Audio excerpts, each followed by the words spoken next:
suis Ilaria Milazzo, je suis la directrice exécutive de l'école urbaine et je vous souhaite au nom de toute l'école la bienvenue à cette conférence et plus globalement à ce cycle d'événements Dessiner la ville. Je ne vais pas être très longue parce que je pense l'intérêt de cette conférence réside ici, dans ce beau panel. Simplement vous dire que cet événement revêt pour nous une importance absolument capitale pour le projet pédagogique de l'école urbaine, pour nous en tant qu'école. Pourquoi ? Pour trois raisons. Évidemment pour la thématique.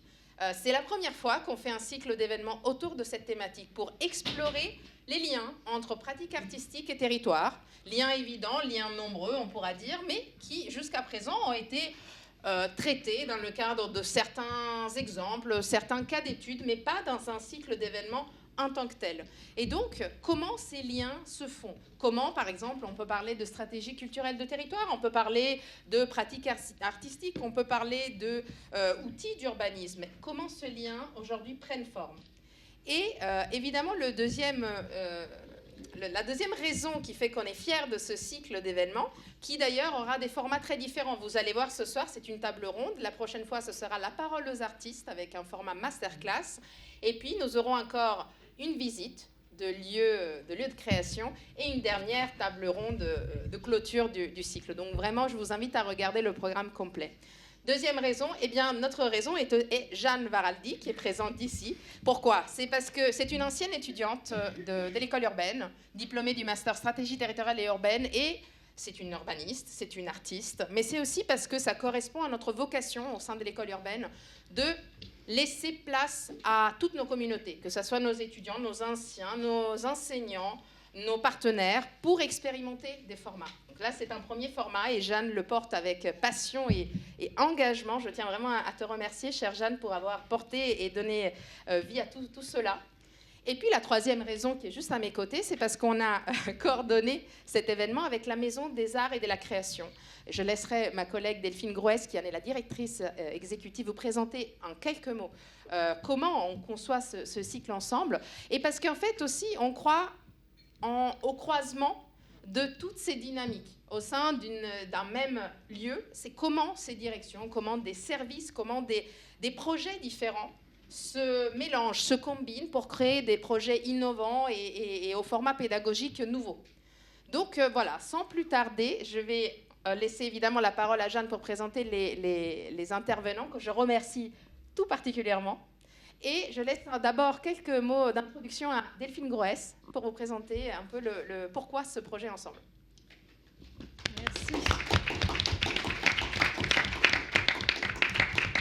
Merci beaucoup Ilaria. Effectivement, c'est un immense plaisir pour nous d'ouvrir ce cycle ensemble, parce que justement, n'est-ce pas, cher doyen, le ensemble est au cœur de ce projet. Comme tu le rappelais, Ilaria, c'est un croisement, ce sont les allers-retours, ce sont des échanges. Et là, on ouvre les sphères. C'est l'urbain, c'est l'artistique, ce sont les sciences humaines et sociales. C'est l'individuel et l'imaginaire, les inspirations, mais le collectif. Et c'est aussi pour ça que je trouve que c'est formidable de travailler main dans la main avec une école comme l'école urbaine, parce qu'on souhaite incarner aussi à la Maison des Arts et de la Création l'intelligence collective, la création collective, l'ouverture finalement vers les autres, vers d'autres types d'inspiration, vers une diversité de regards. Et c'est aussi ça, la Maison des Arts et de la Création, c'est développer des regards nouveaux, et c'est important dans le projet pédagogique de l'école urbaine, bien évidemment. Donc on est ravis de rejoindre la dynamique de cette magnifique école et de soutenir et de participer à ce cycle main dans la main. Merci beaucoup aux intervenantes et intervenants qui sont donc les premiers à se lancer. Et puis évidemment, je rejoins tout à fait Ilaria sur le très beau symbole de voir aussi une ancienne revenir et non seulement animer ce cycle de conférences, mais également des projets collectifs. Les passages de relais sont nombreux. Et que ce soit la Maison des Arts et de la Création, l'école urbaine, on est dans la transmission et je trouve que c'est incarné magnifiquement aujourd'hui. Un grand merci aussi au doyen Tommaso pour ton soutien et les idées que tu impulses. Et c'est un plaisir de travailler avec vous toutes et tous. Et donc on vous donne rendez-vous pour ce cycle et puis bien évidemment pour l'ensemble des événements qui vont rythmer notre année universitaire. Donc belle soirée à vous toutes et tous et puis à très bientôt. Merci.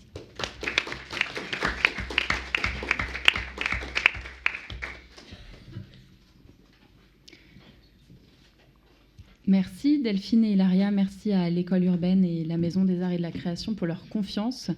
On va se retrouver tous les mois jusqu'en mars 2024 pour ce cycle de conférences avec un fil rouge. L'idée de faire sortir l'art des galeries et musées pour explorer son lien direct à la ville, que ce soit aujourd'hui le projet de territoire, le lieu de création, mais aussi l'espace public, on le verra en janvier. Quelques questions qui vont nous guider. L'artiste peut-il dessiner la ville ? Est-il un urbaniste comme les autres ? Qu'est-ce que sa pratique nous apporte face aux défis sociaux et climatiques que les territoires connaissent aujourd'hui ? Enfin, l'artiste a des besoins spécifiques en termes d'espace et de méthode de travail. Qu'est-ce que cela crée dans la ville ? Comment répondre à ces besoins ? Et comment cela peut-être nous inspirera un nouveau modèle de ville créative.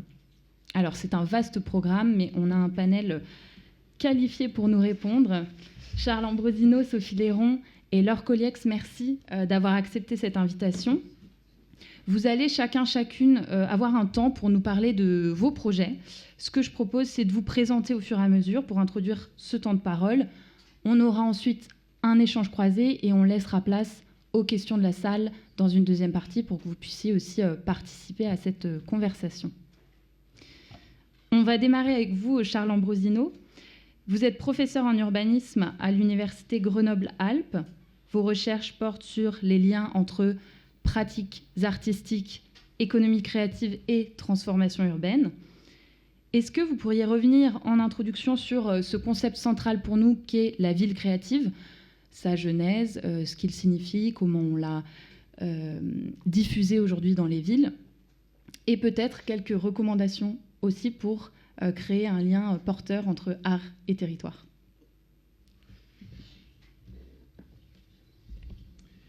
Micro 2. Bien. Bon, écoutez, bonjour à toutes et à tous. Merci beaucoup Jeanne, merci beaucoup les collègues pour ces belles introductions. C'est toujours un peu intimidant d'être invité à s'exprimer dans des belles institutions comme la vôtre. Donc voilà, moi j'ai une mission. Ça va être d'essayer, mais de manière non exhaustive et plutôt en ouvrant des voies plutôt qu'en les refermant, de vous raconter une histoire, en tout cas une histoire qui moi m'intéresse depuis 20 ans maintenant quand même, sur ces questions de rencontre entre art, culture, enfin plutôt politique culturelle, mise en scène de l'art dans l'espace public, promesse de transformation urbaine et peut-être même ville créative. Donc ça, c'est des questions qui vont nous occuper ce soir, et je me suis donné pour mission, en discutant avec Jeanne, peut-être de vous conter l'histoire des heurts et malheurs de la ville créative en adoptant peut-être une proposition de grille de lecture pour comprendre ce phénomène sur ces 20-30 dernières années, en distinguant l'art, la création artistique et l'artiste dans leur rapport à l'action métropolitaine, à l'agir métropolitain, comme disent certains collègues, et surtout dans leur rapport à la transformation urbaine. Du coup, ça a été... je suis universitaire, donc il me faut toujours un petit plan avec, au début on définit, au milieu on essaie de comprendre ce qu'on a défini, puis à la fin on fait tout péter.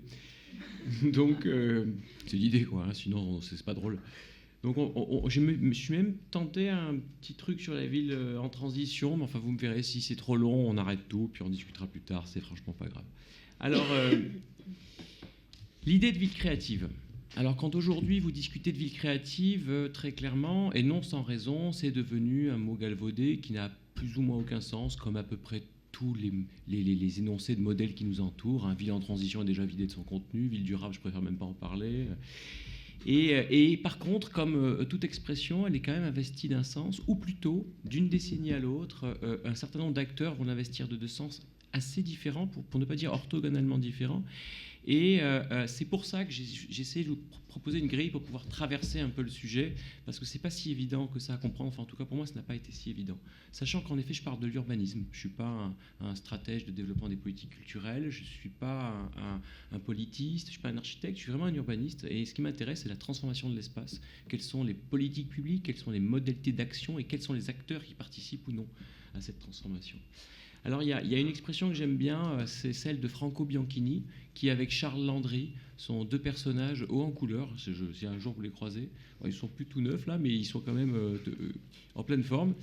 Qui disait avec son accent italien, quand j'ai eu la chance de pouvoir l'interviewer sur les origines de la ville créative, parce que c'est l'un des deux à pouvoir se targuer de l'avoir inventé, le terme. Il disait avec son accent italien, c'est une allitération séduisante. Vous m'excuserez pour très très mauvaise italien. Qui disait une chose qui, moi, m'a semblé extraordinaire, c'est qu'en 1990, la première fois qu'il l'utilise avec Charles Landry, ni l'un ni l'autre ne sait ce que ça veut dire. Voilà. Par contre, ils savent une chose, c'est que c'est séduisant. C'est une figure de style séduisante. Et en fait, ce qui est intéressant dans ce concept, contrairement à celui de ville durable, finalement, qui est ossifié dès 1987 avec le rapport Brundtland, la ville créative va être construite progressivement dans les années 90, début 2000, par des acteurs de l'urbanisme, de la culture, de la santé. Progressivement, on l'oublie, mais en fait, c'est un itinéraire qui est à mi-chemin entre l'action et la théorie. Et la première chose qu'il faut retenir, si vous deviez un peu vous meubler sur la question, c'est que la ville créative est en réalité une application au champ des politiques urbaines du cultural planning, c'est-à-dire, dit autrement, une approche culturelle des politiques urbaines. Concrètement, lorsque dans les années 80, on se pose la question du développement local des territoires, notamment en France, où la décentralisation est en œuvre, la question se pose de savoir comment se distinguer d'un territoire à l'autre. Quelle approche culturelle pourrait-on avoir de la manière dont on va pouvoir se positionner par rapport à d'autres métropoles? C'est à ce moment qu'on se rend compte que ces auteurs plaident pour une désectorialisation de l'action publique. La culture n'appartient pas qu'aux politiques culturelles, elle appartient aussi aux politiques de développement économique, aux politiques de développement urbain, aux politiques de développement industriel, etc., etc., etc. La question donc est comment mettre en place les modalités de gouvernance d'une métropolisation culturelle. La deuxième chose, je crois, qui est extrêmement importante, c'est que Landry est un Anglais, il vient de Londres, Bianchini est un Italien qui fait sa thèse sur justement le cultural planning dans le contexte anglo-saxon pré-Thatcher. Les deux, si vous voulez, se réunissent sur un point, ils sont contre la ville néolibéralisée de Margaret Thatcher et surtout la privatisation des espaces publics et le fait que progressivement l'on accentue la polycentralisation des villes au profit, si vous voulez, de banlieues résidentielles et l'appauvrissement des espaces centraux.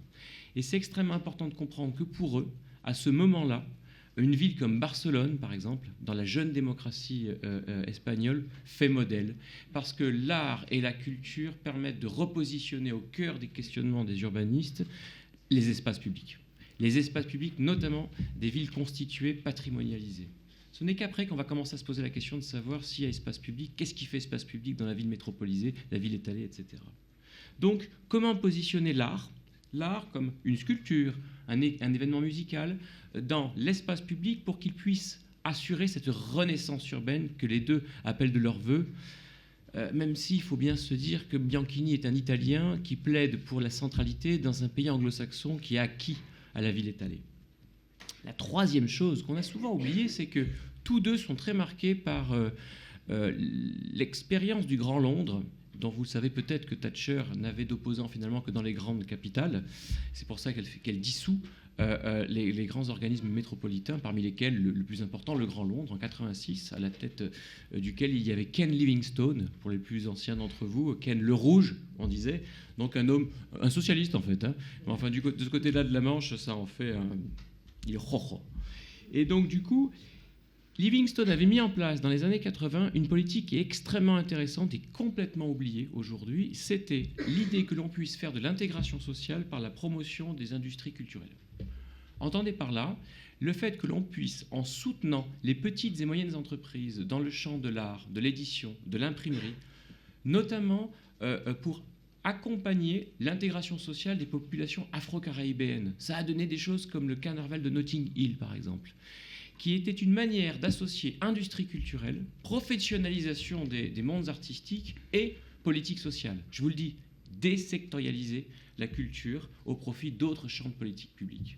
Donc, vous voyez, on voit bien que l'idée de ville créative, qui ne dit pas exactement ça au départ, hein, qui agrège, mais qui s'épaissit de bouquin en bouquin, essaye de raconter ça. Une première synthèse, c'est ce petit bouquin que vous avez là en 95.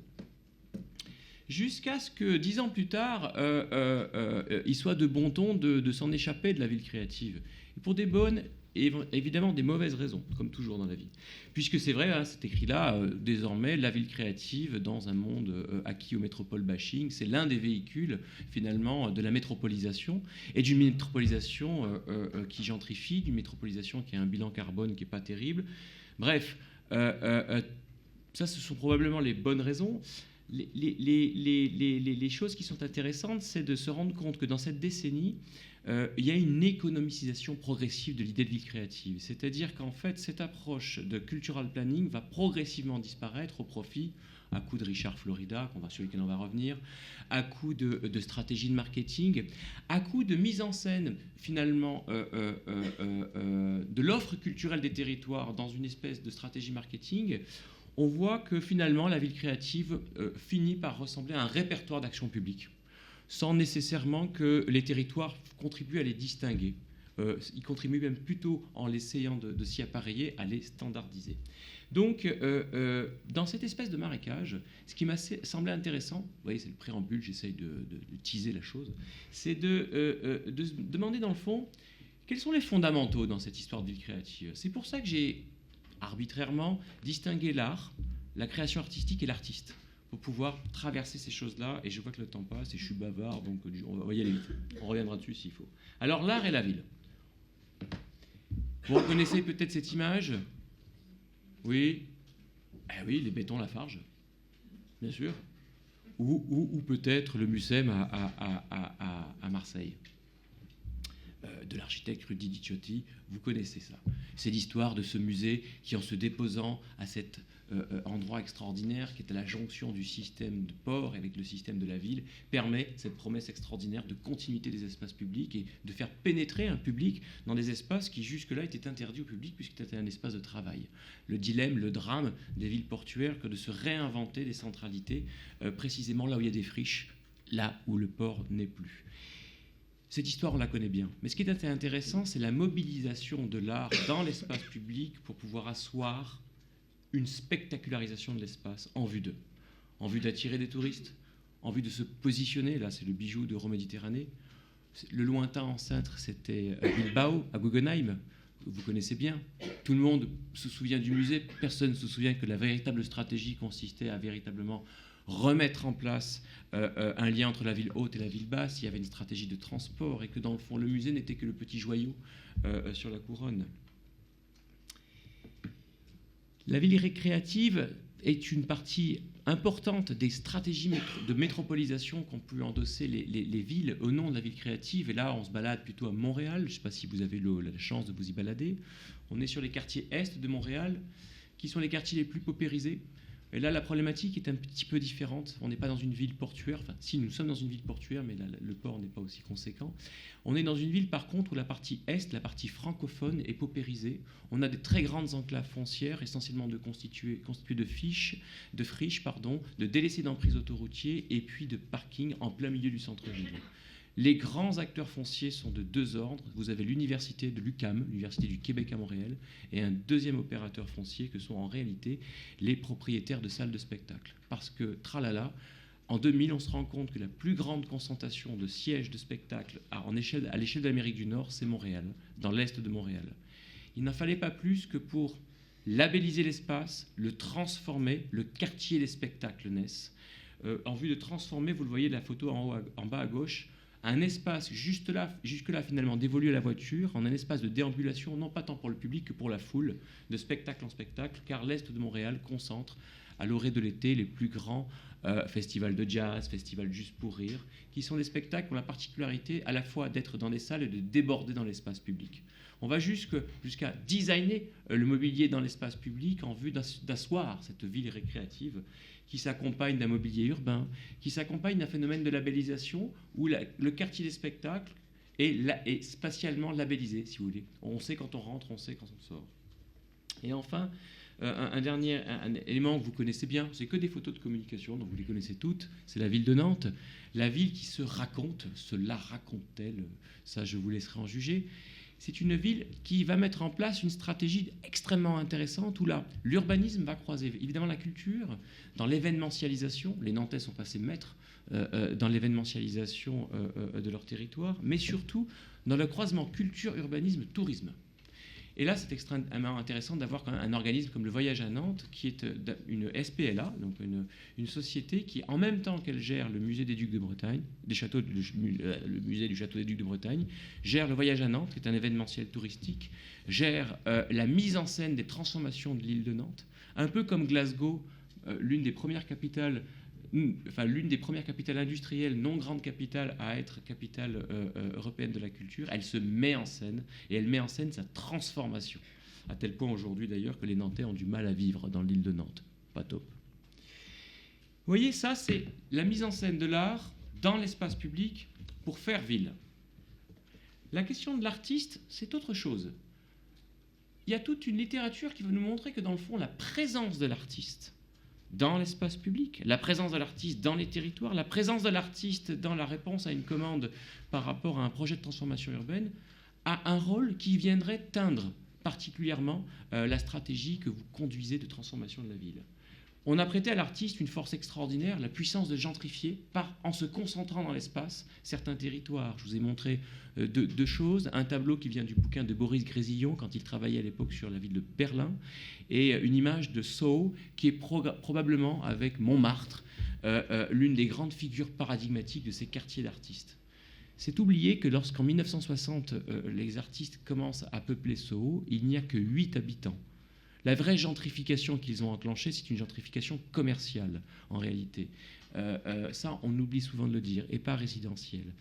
Ce qu'on oublie aussi de dire, c'est que l'artiste n'est qu'un élément dans une transformation de l'offre de logement. C'est ce que nous disent bien les néo-marxistes, lorsqu'ils nous disent que c'est le rent gap, par exemple, de Neil Smith, qui nous dit qu'en fait, le marché de la maison individuelle se saturant, il y avait un différentiel, si vous voulez, très intéressant entre le prix du foncier, le prix de l'immobilier et le coût des réhabilitations, qui permettait aux promoteurs immobiliers de réinvestir les espaces centraux pour cette frange très particulière de la population new-yorkaise qu'on appelait les Yuppies, les Young Urban Professionals, qui n'ont pas de gamins, qui ne veulent pas vivre en banlieue, ça les emmerde de se déplacer en bagnole. Par contre, ils veulent avoir au pied de chez eux le métro et les équipements culturels. Sur cette frange très particulière, une ville comme Paris ne connaîtra ce type de gentrification que très tardivement dans les années 90, comme Londres, plus ou moins. Et c'est oublié, deuxièmement, qu'en effet, ce qui est intéressant dans la présence des artistes, dans ces typologies, finalement, que sont Soho, c'est de l'industrie légère, 4-5 étages, lumière zénitale, c'est des lofts. Les plateaux sont des lofts qui sont distribués par des monte-charges, sans contrainte, qui permettent, dans un premier temps, illégalement, de vivre et de travailler, dans un deuxième temps, parce que les artistes, eux aussi, deviennent des acteurs de la transformation, de militer pour la transformation des documents d'urbanisme pour qu'une vocation résidentielle puisse coexister avec une vocation industrielle. L'urbaniste, je reviendrai dessus tout à l'heure, on lui prête également, l'artiste, pardon, des qualités en tant que, comment dirais-je, non pas un exhausteur de goût, mais un exhausteur de l'expérience sensible de la ville. De plus en plus, je parle du polo par exemple, là, je vous renvoie à un ouvrage de Nadia Arab sur l'expérimentation artistique en urbanisme, on fait l'hypothèse que la caractéristique de l'artiste dans la production, à la fois de l'énoncé de la commande et le diagnostic et éventuellement le projet d'urbanisme, sa qualité, c'est l'expérience sensible.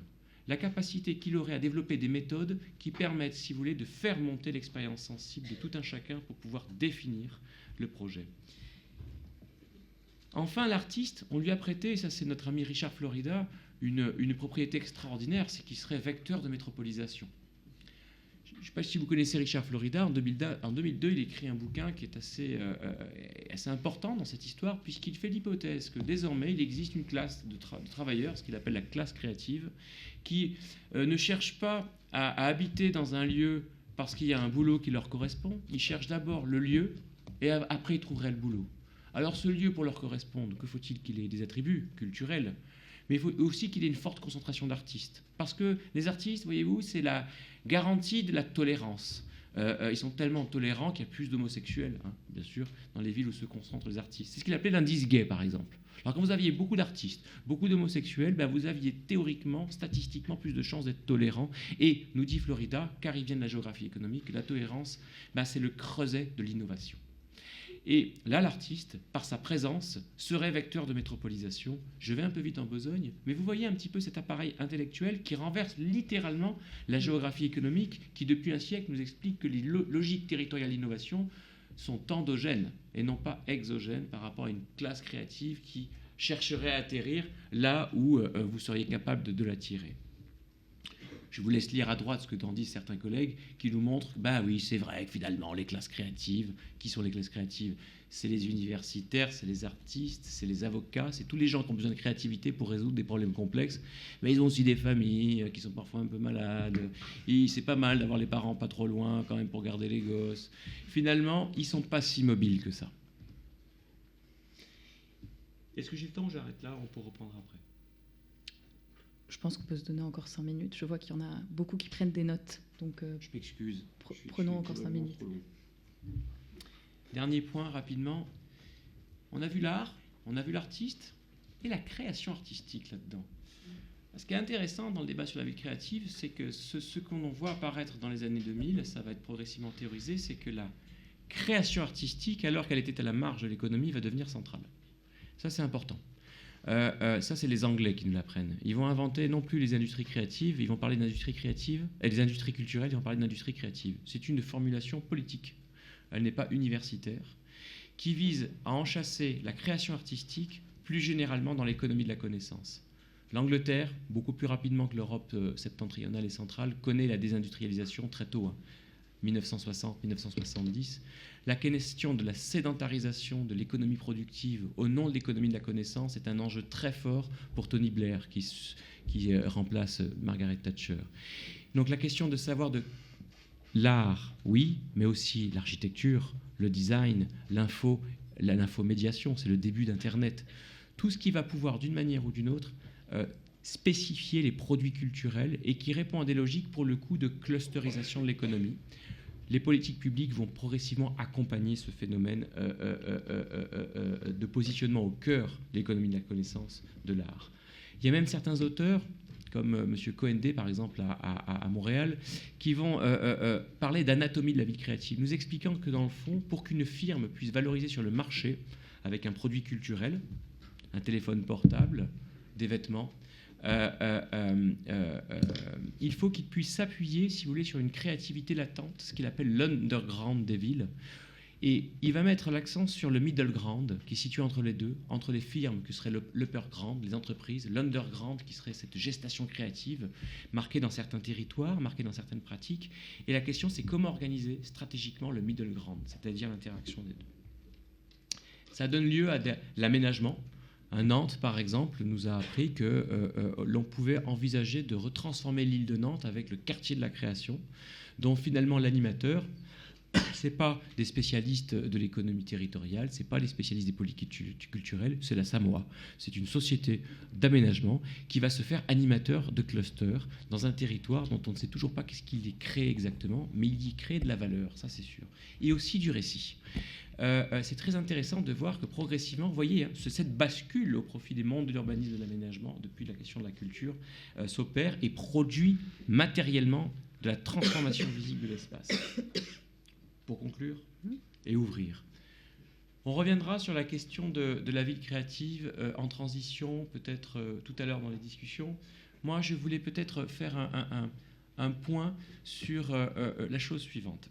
C'est vrai que à l'heure du réchauffement climatique, à l'heure de la circulation des grands modèles, la ville créative ne fait plus florès, et c'est plutôt l'idée de ville en transition qui est en train d'apparaître. Cette idée de transition, pour comprendre très vite, met au cœur de la transformation de la société, contrairement au développement durable, l'idée selon laquelle, dans un monde où il n'y aura plus de carbone, il n'y aura donc plus d'ordinateurs, plus de plastique, la société de consommation va disparaître. Plutôt que de vivre Mad Max, autant l'anticiper en étant résilient. Comment anticiper la société post-carbone? Tel est le credo de la ville en transition, tel que le définit Rob Hopkins. Au cœur de sa machinerie, de sa méthode, parce que c'est plus une méthode dans le fond qu'un horizon de politique publique, il nous dit, pour pouvoir faire la transition, on ne peut pas le faire technocratiquement, il faut engager en capacité la société civile. Il faut la rendre capable de produire de nouveaux récits, de nouveaux imaginaires, plutôt que de faire de la cause environnementale un repoussoir. Et alors là, si on reprend notre triptyque, ce qui est intéressant, c'est, je reprends art et espace public. On voit bien qu'il y a une bascule, c'est-à-dire que maintenant, si vous voulez, l'art, la création, va être mobilisée non plus tant pour pouvoir revitaliser l'espace public que pour pouvoir constituer un public, comme disait le philosophe pragmatiste John Dewey. C'est-à-dire, dans le fond, il s'agit plus tant d'émerveiller l'espace que d'éveiller les consciences. Et là, une des questions qui se posent pour les acteurs publics, c'est ça. C'est comment, à travers l'art, éveiller les consciences. En tout cas, c'est la promesse de la ville en transition. Deuxièmement, l'artiste, on l'a vu, comme vecteur de métropolisation, comme gentrifieur, comme urbaniste, oui. Car c'est vrai qu'il y a dans la pratique sensible de l'espace de l'artiste une capacité à traduire, amplifier les modes d'habiter des espaces. En tout cas, c'est aussi la promesse qui est faite dans tous ces GR qu'on voit poindre un peu, ces marches urbaines, on va convoquer les artistes pour pouvoir travailler avec les habitants. Ces convocations d'artistes aussi, au moment où il faut énoncer le problème avant que le projet ne puisse éclore. Ils vont travailler avec des urbanistes, des économistes, des collectivités locales pour pouvoir pointer le problème, faire advenir la question avec le travail en amont avec les habitants. Bref, cette capacité à amplifier l'expressivité de celui qui habite, parfois même lorsqu'il est non-vivant. Vous voyez le travail sur le Parlement de la Loire, par exemple, mis en place par le Polo.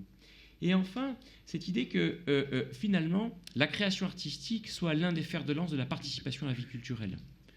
Probablement l'un des horizons de régénération de la démocratie, élective notamment.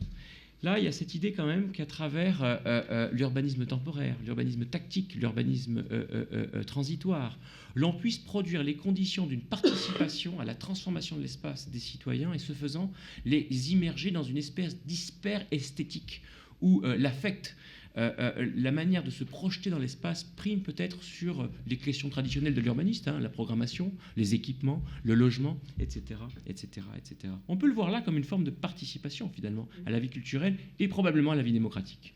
Alors du coup, moi je me pose des petites questions, puis je vous les livre comme ça, puis on en discute après.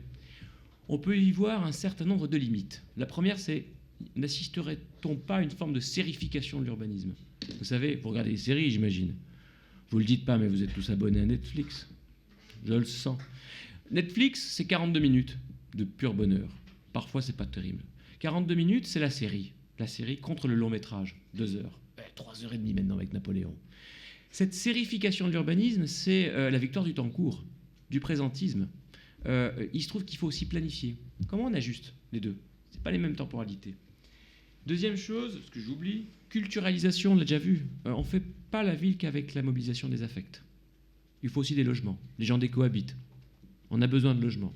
Moi, je suis prof d'urbanisme, maintenant mes étudiants, ils veulent tartiner de verre à peu près tout ce qu'il faut. Ils sont incapables de financer un espace public, c'est normal, ils font plus de logements. C'est du béton, vous comprenez ? C'est un peu plus compliqué que ça quand même, la fabrique urbaine. Je suis très, très, très provocateur, mais je le dis quand même comme je le pense. Il y a quand même une expérimentalisation de l'urbanisme. Le problème, ça pose encore une fois la question du temps long.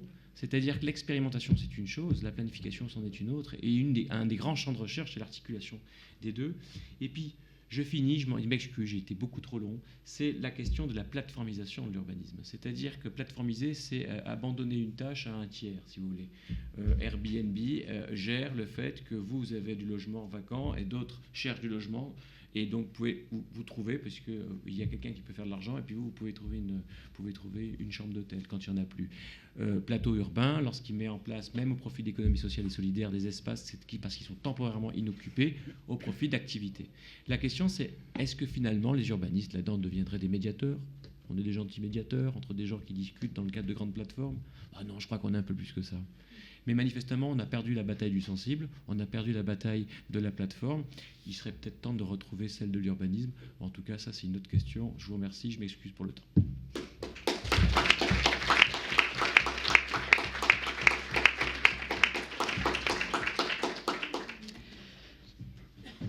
Charles Ambrosino, intarissable. Vous lui donnez le sujet de la ville créative et vous arrivez sur des considérations et une ouverture qui, je l'espère, vous poussent tous et toutes étudiants à investir le champ de l'urbanisme d'une manière créative.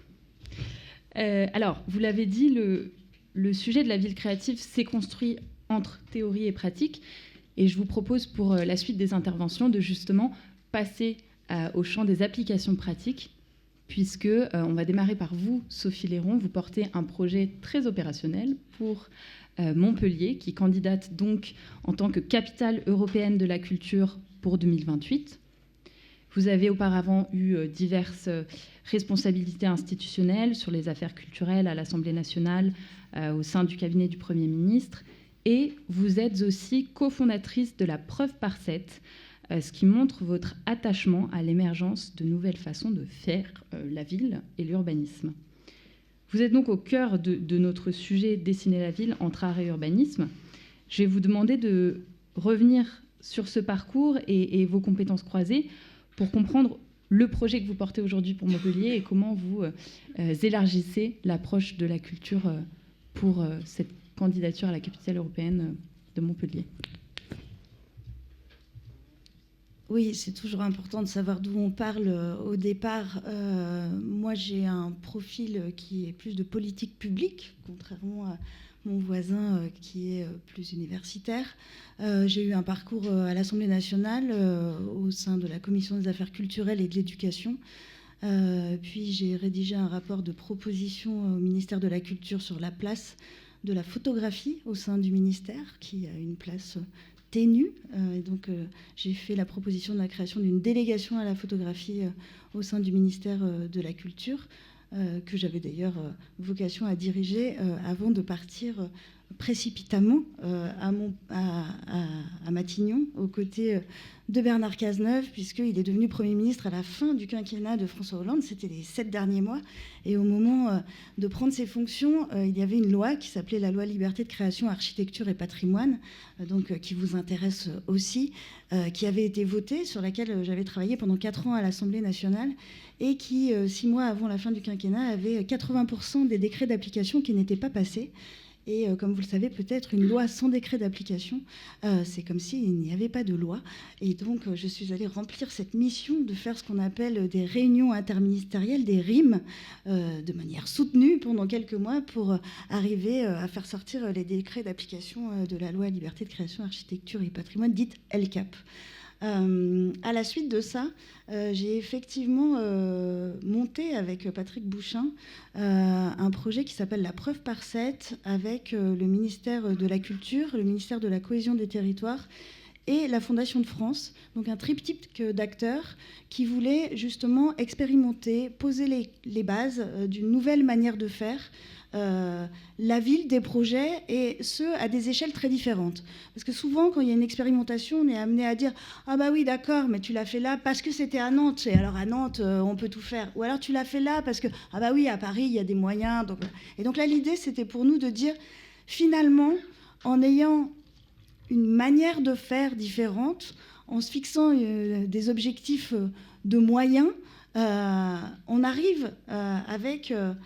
en mettant autour de la table des acteurs très différents, que ce soit ceux des politiques publiques, que ce soit ceux des acteurs du faire sur les territoires, que ce soit ceux des fondations, que ce soit ceux des associations, d'arriver à avoir une forme de logiciel un peu différent, que ce soit à Montjustin, petit village de 50 habitants, que ce soit à Mayotte, dans une situation très particulière, que ce soit effectivement à Pérignat-sur-Allier. Vous verrez éventuellement la preuve par 7, tous les projets qui ont été développés dans ce cadre-là. Et donc, on a été amené à travailler sur ce sujet. On arrive au bout aujourd'hui. Alors moi, je n'y travaillais plus, mais il y a un bilan qui vient d'être fait, puisque c'est les 6 ans de la preuve par 7.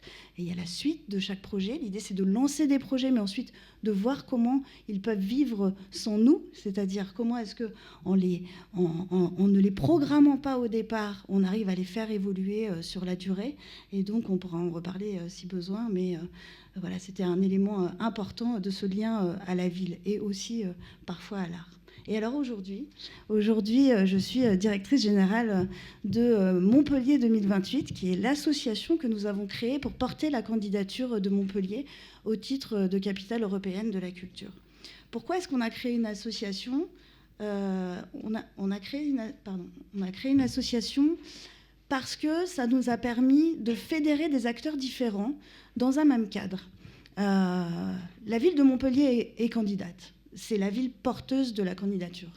Mais nous avons fait le choix au départ de travailler dans un binôme entre Montpellier et Sète, et au fil des mois, avec un certain nombre de territoires qui nous ont rejoints, parce que notre volonté de départ, c'était de se dire comment est-ce qu'on passe à une forme de post-métropolisation et comment est-ce qu'aujourd'hui on arrive à penser des politiques publiques, non pas dans une ère administrative, mais dans une ère du bassin de vie, de quelle est la réalité réelle de ce que vivent les gens sur ce territoire, les habitants et les habitantes, quels sont leurs modes de déplacement, quels sont leurs modes d'attraction d'un espace ou d'un autre, quels sont leurs modes de consommation de la culture, et qu'est-ce qui fait finalement ce lien commun.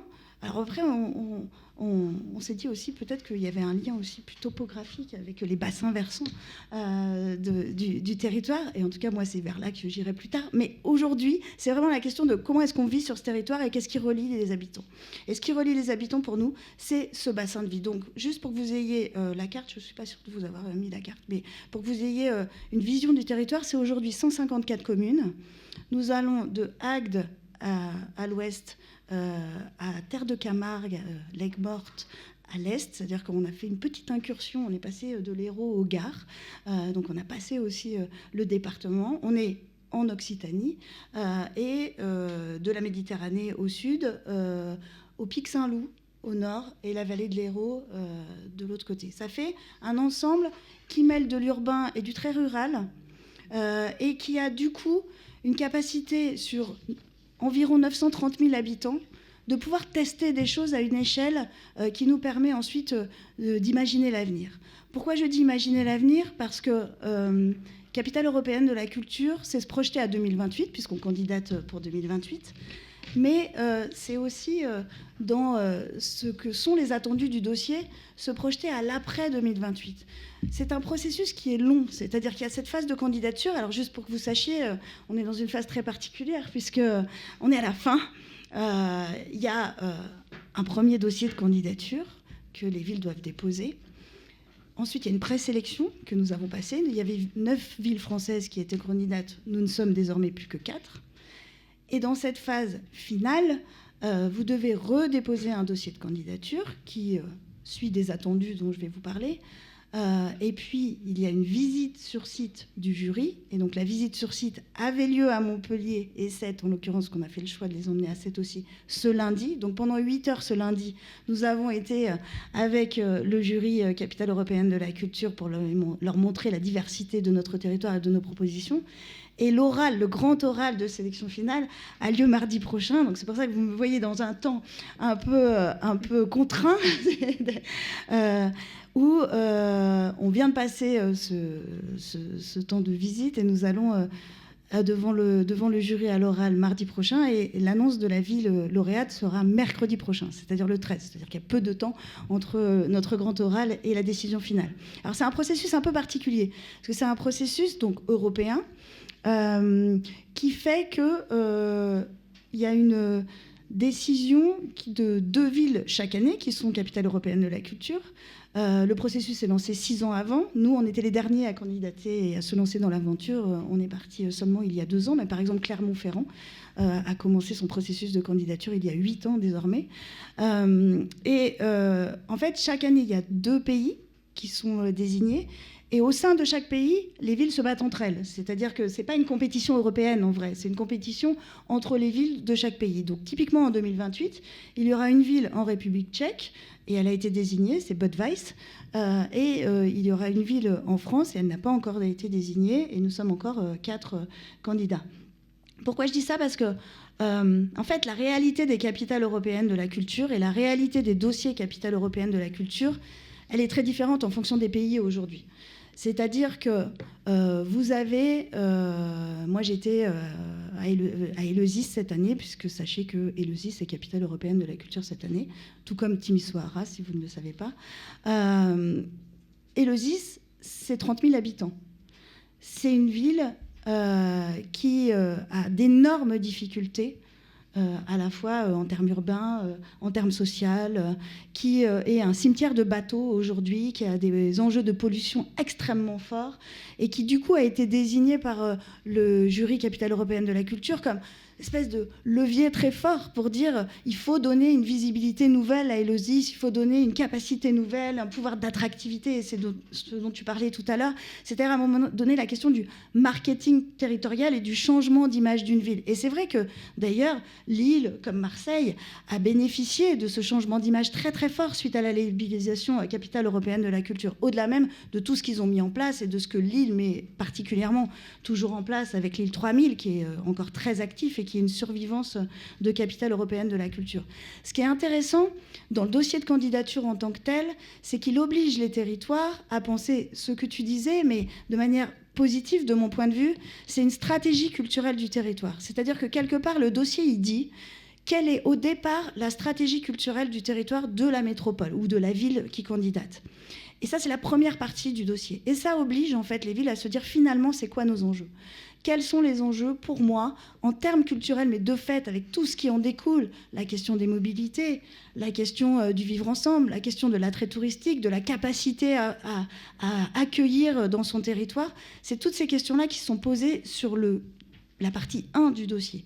Et la partie 2, c'est comment est-ce que Capitale européenne de la culture, c'est-à-dire comment est-ce que les équipes dédiées à cela s'inscrivent dans cette stratégie culturelle de territoire et comment est-ce que ça permet d'avoir des objectifs qui sont portés par Capitale européenne de la culture, par les projets que vous portez. Et en fait, ce lien très fort, il est désormais très important. Il ne l'a pas toujours été, et il est désormais très important pour le jury, parce qu'ils se sont bien rendus compte qu'il fallait que les choses soient intimement liées pour qu'elles soient productives et pour qu'elles génèrent un héritage après. Parce que l'intérêt, en tout cas pour nous, et on y reviendra peut-être, on est un territoire singulier, on est le territoire le plus attractif de France. Donc nous, on n'a pas ce sujet-là.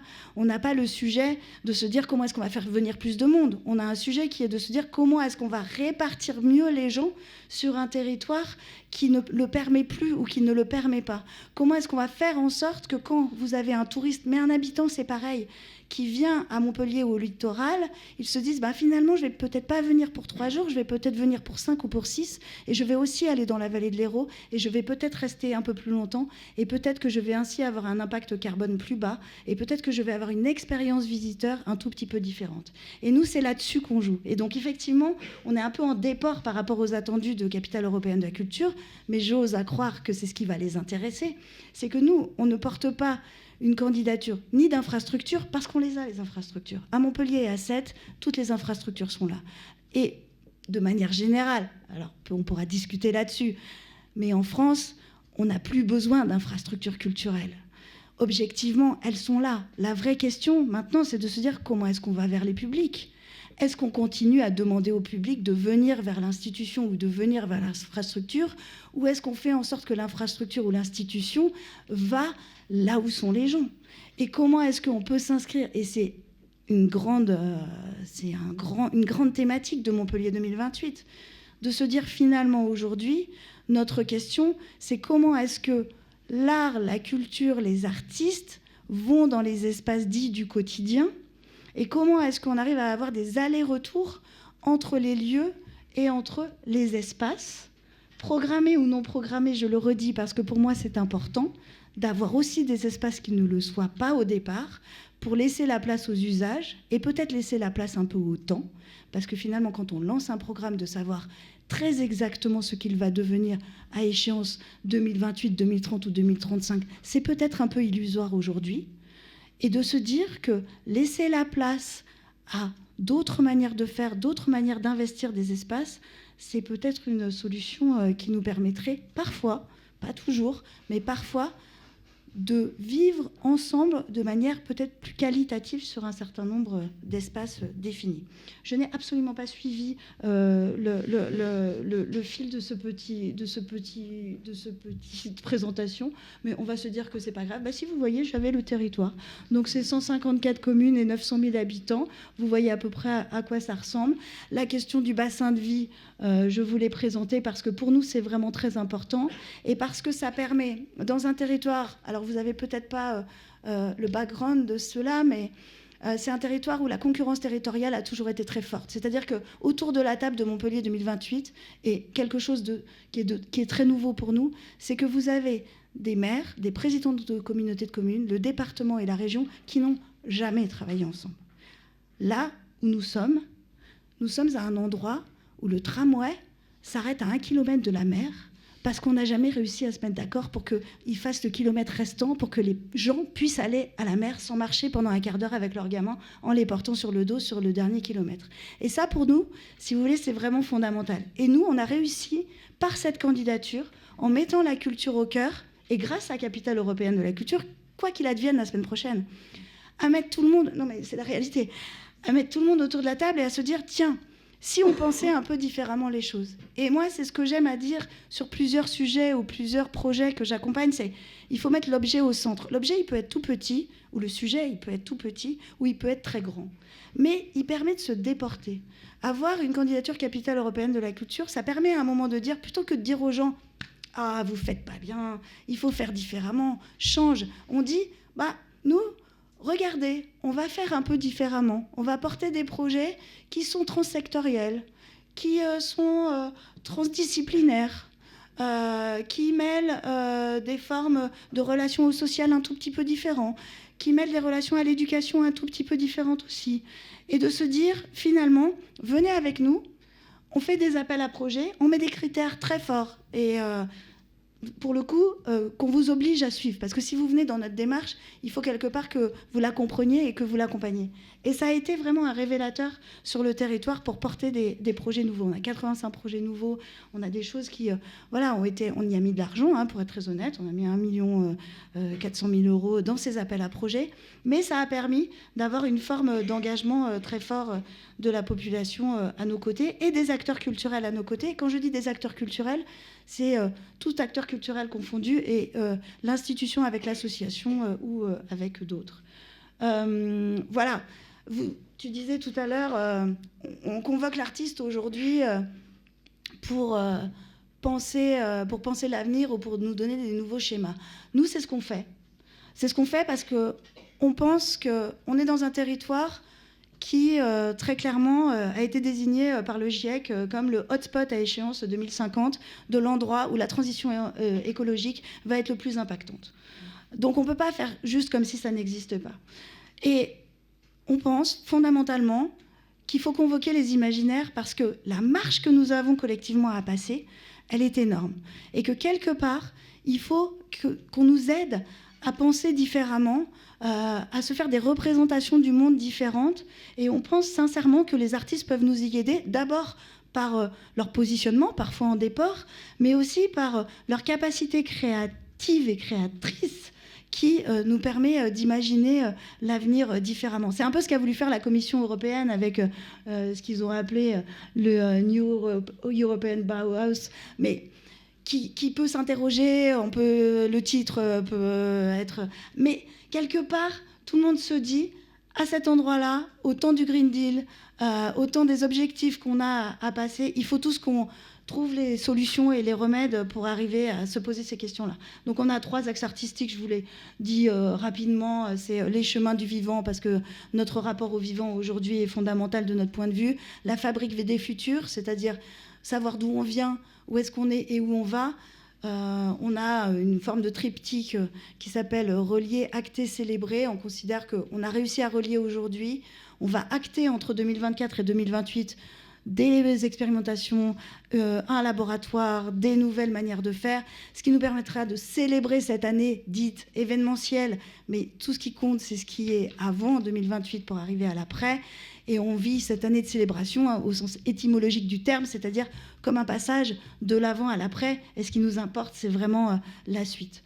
Je vais rapidement sur peut-être une illustration. On va s'installer au cœur d'un quartier qui s'appelle aujourd'hui la ZAC Beaufil et qui a été confié à l'agence internationale TVK.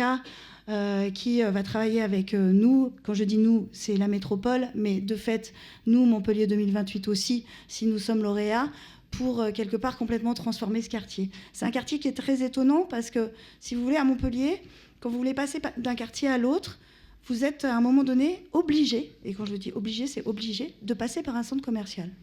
C'est-à-dire que vous voulez passer de l'écusson, du centre médiéval, à la mairie, à l'hôtel de région, à des logements. Vous devez passer par un centre commercial, ce qui est quand même une aberration. On le voit assez peu en Europe, et donc on était très fiers de montrer ça à notre jury européen pour leur dire regardez, c'est quand même très étrange, et ils considéraient qu'effectivement c'était très étrange.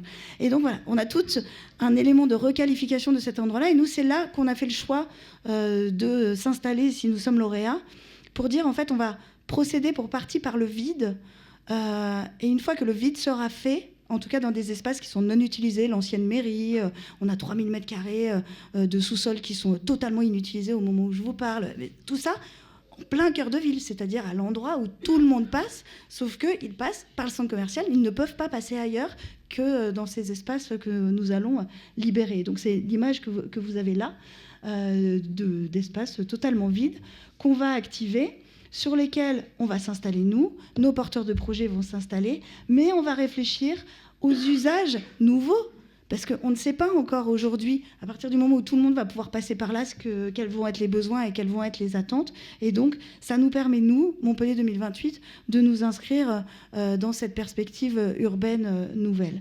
Je fais comme mon voisin, je suis trop longue, je suis vraiment désolée, alors je vais aller beaucoup plus vite. Il y a aussi une volonté pour nous de travailler avec des acteurs qui pensent aussi la ville, et des acteurs qui sont aussi des acteurs propriétaires fonciers. On travaille, alors là ça relie mes deux casquettes, puisque c'est sur le territoire de candidature, et c'est aussi un des projets de la preuve par 7.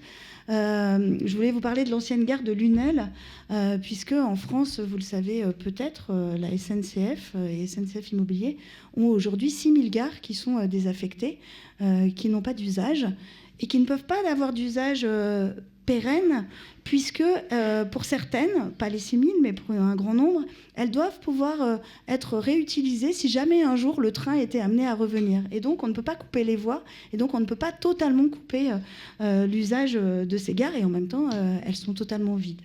Et donc la SNCF s'est posé la question de qu'est-ce qu'on peut faire de ce type d'endroit, et donc avec la preuve par 7, on s'était dit tiens, on va en prendre un, comme une forme d'expérience, même si on en reparlera peut-être. Moi, je ne suis pas pour la réplicabilité des projets, mais je pense que tout projet doit être situé, et que l'insertion du projet dans l'espace urbain et dans le lien avec ses habitants est fondamentale pour arriver à ce qu'il soit au plus juste. Et donc, à Lunel, la preuve par 7 a investi par une permanence architecturale, ce qui est le mode de travail habituel de la preuve par 7, cet espace pour repenser le lien entre la gare, les habitants, pour laisser ouverts parfois des espaces, et laisser chacun dire voilà, quel est son rapport à l'histoire du lieu, à l'histoire de la ville parfois, et de révéler un certain nombre d'éléments, effectivement d'éléments sensibles souvent. Alors ça peut venir d'artistes, mais ça peut venir évidemment d'urbanisme et d'urbanistes et d'architectes, heureusement.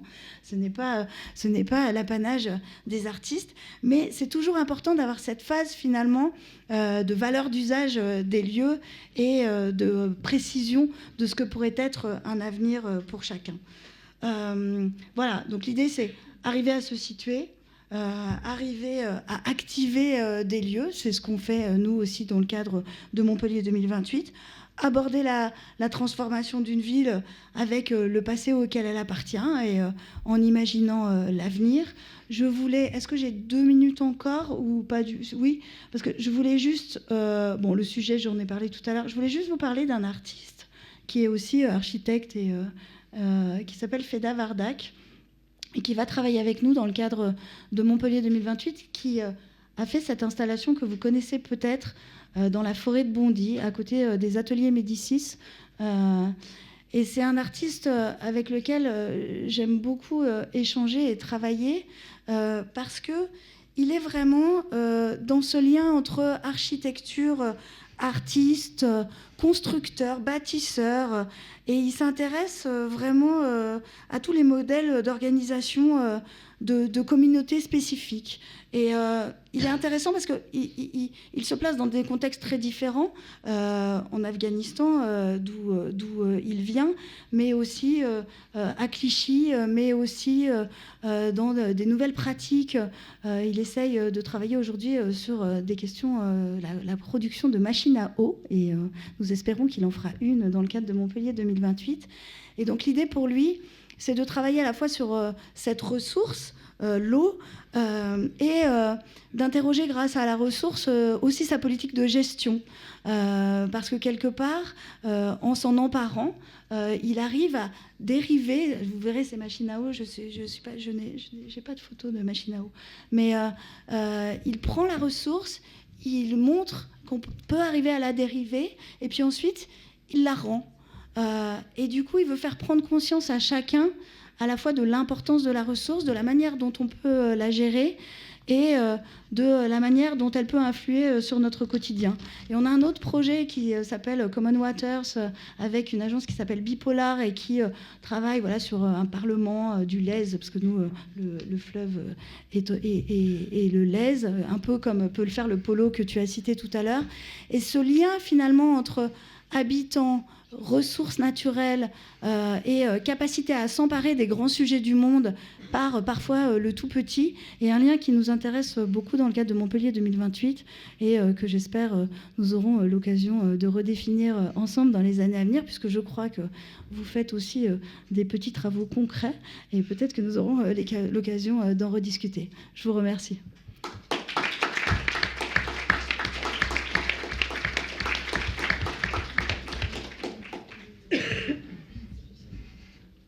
Merci beaucoup, Sophie Léron. Ça donne envie de voir la suite. Ça donne envie que vous gagniez la semaine prochaine. Donc, on croise tous les doigts pour les résultats la semaine prochaine. Le 13 décembre à 18h.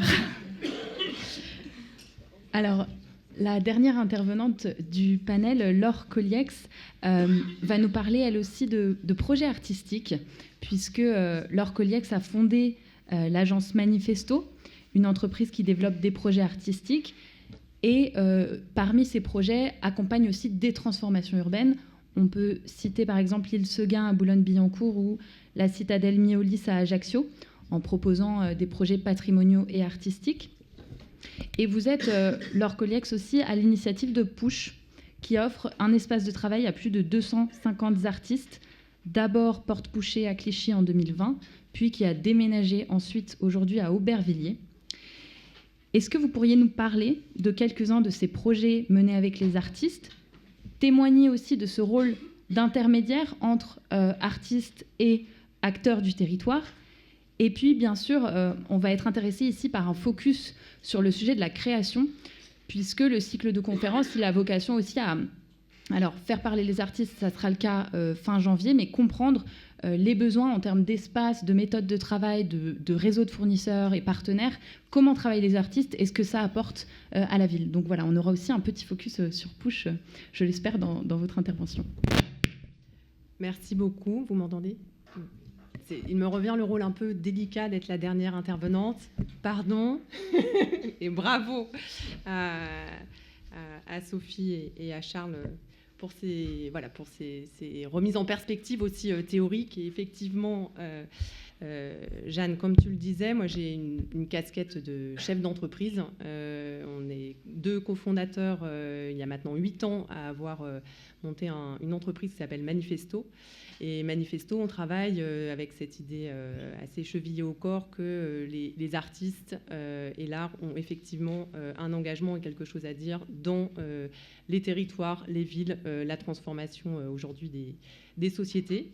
Et depuis 8 ans qu'on travaille au sein de Manifesto, on a eu l'occasion de développer un certain nombre de métiers qui vont, grosso modo, à la fois de la conception, de la stratégie, de projets de conseil, en passant par de la production d'œuvres, la réalisation d'œuvres d'exposition, la distribution également d'expositions. On travaille beaucoup sur la circulation et les itinérances d'expositions un peu partout dans le monde avec les grands musées, que ce soit la Tate, le Centre Pompidou, le Hammer Museum, la fondation de Janada, par exemple, et on salue Léonard de Janada qui est décédé très récemment.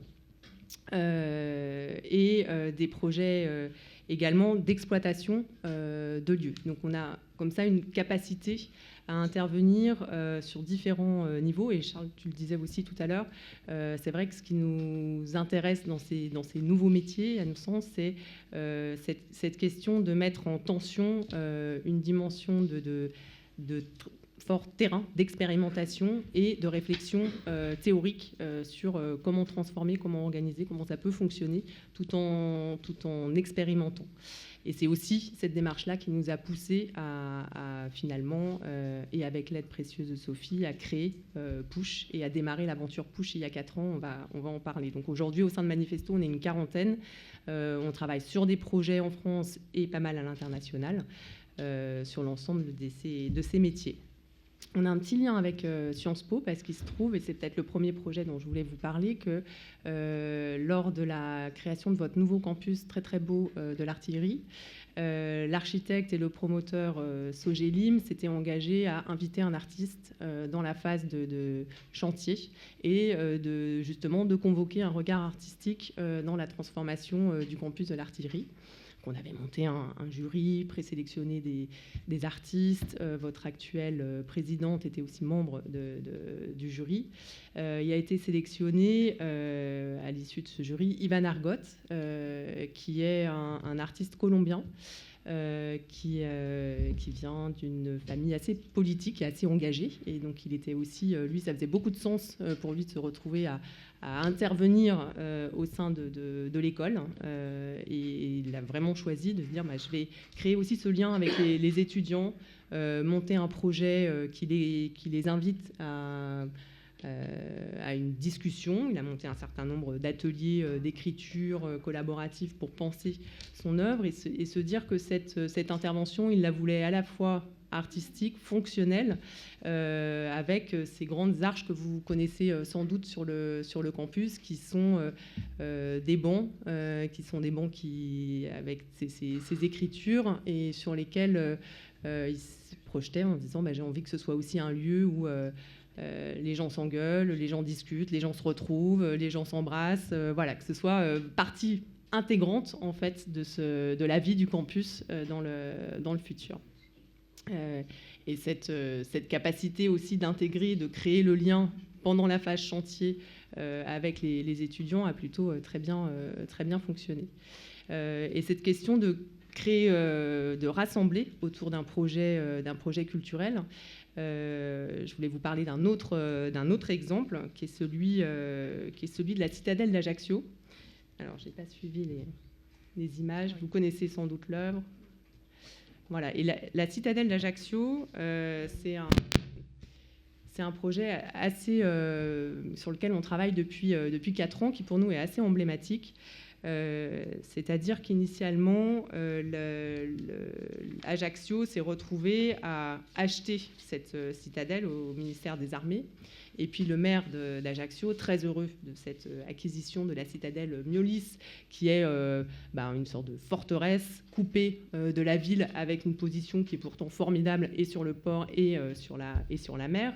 Personne n'était jamais entré. Et s'est bien demandé comment je vais pouvoir redévelopper ce lieu-là, le régénérer, investir et le transformer. Et dans les premiers échanges qu'ils ont eus, ça a été dans un premier temps de se tourner vers une politique, de se dire finalement on va en faire un hôtel et on va aller chercher un groupe hôtelier qui va racheter la citadelle et ce sera formidable, ils vont payer les investissements et on aura un merveilleux hôtel dans la citadelle. Sauf qu'aucun des Ajacciens n'avait envie qu'on privatise ce lieu et que du côté des hôteliers, il fallait un tout petit peu modifier le château génois pour remettre de pouvoir accueillir leurs futurs clients. Donc tout ça est tombé à l'eau. Et puis on leur a dit, mais il y a quand même un enjeu avec cette citadelle-là.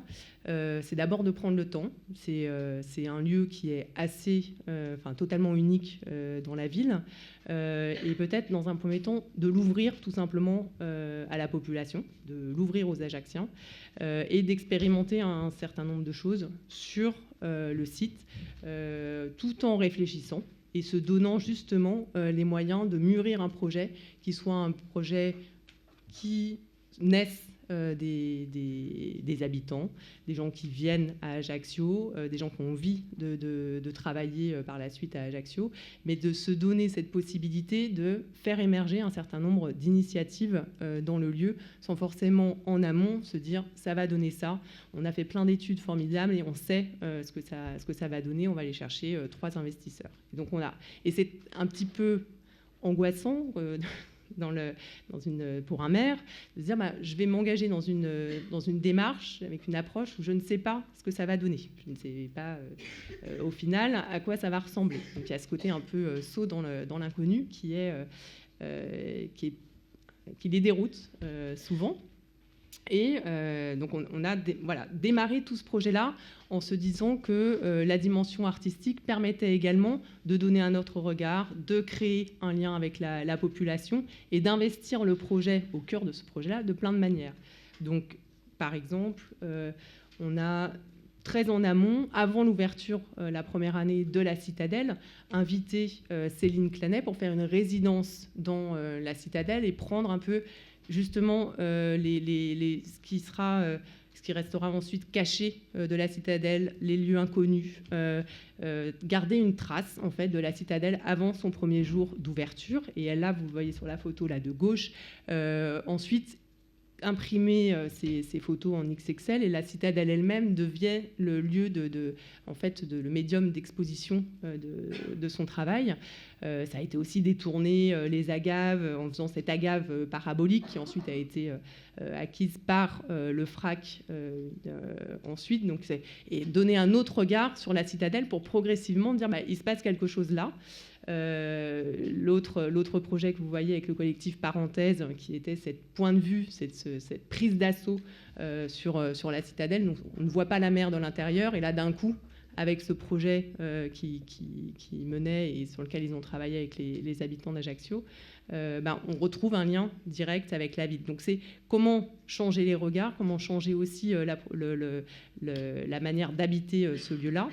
Et petit à petit, aussi répondre aux besoins et tester des activités et des futurs usages. Et la première fois qu'on a ouvert, on a fait une grande fête, on a invité Ange Deschat, etc. Ça avait été formidable, mais dans l'année, il n'y a pas eu tellement de monde finalement qui est venu. Donc on s'est dit, le fait d'ouvrir ce lieu historique...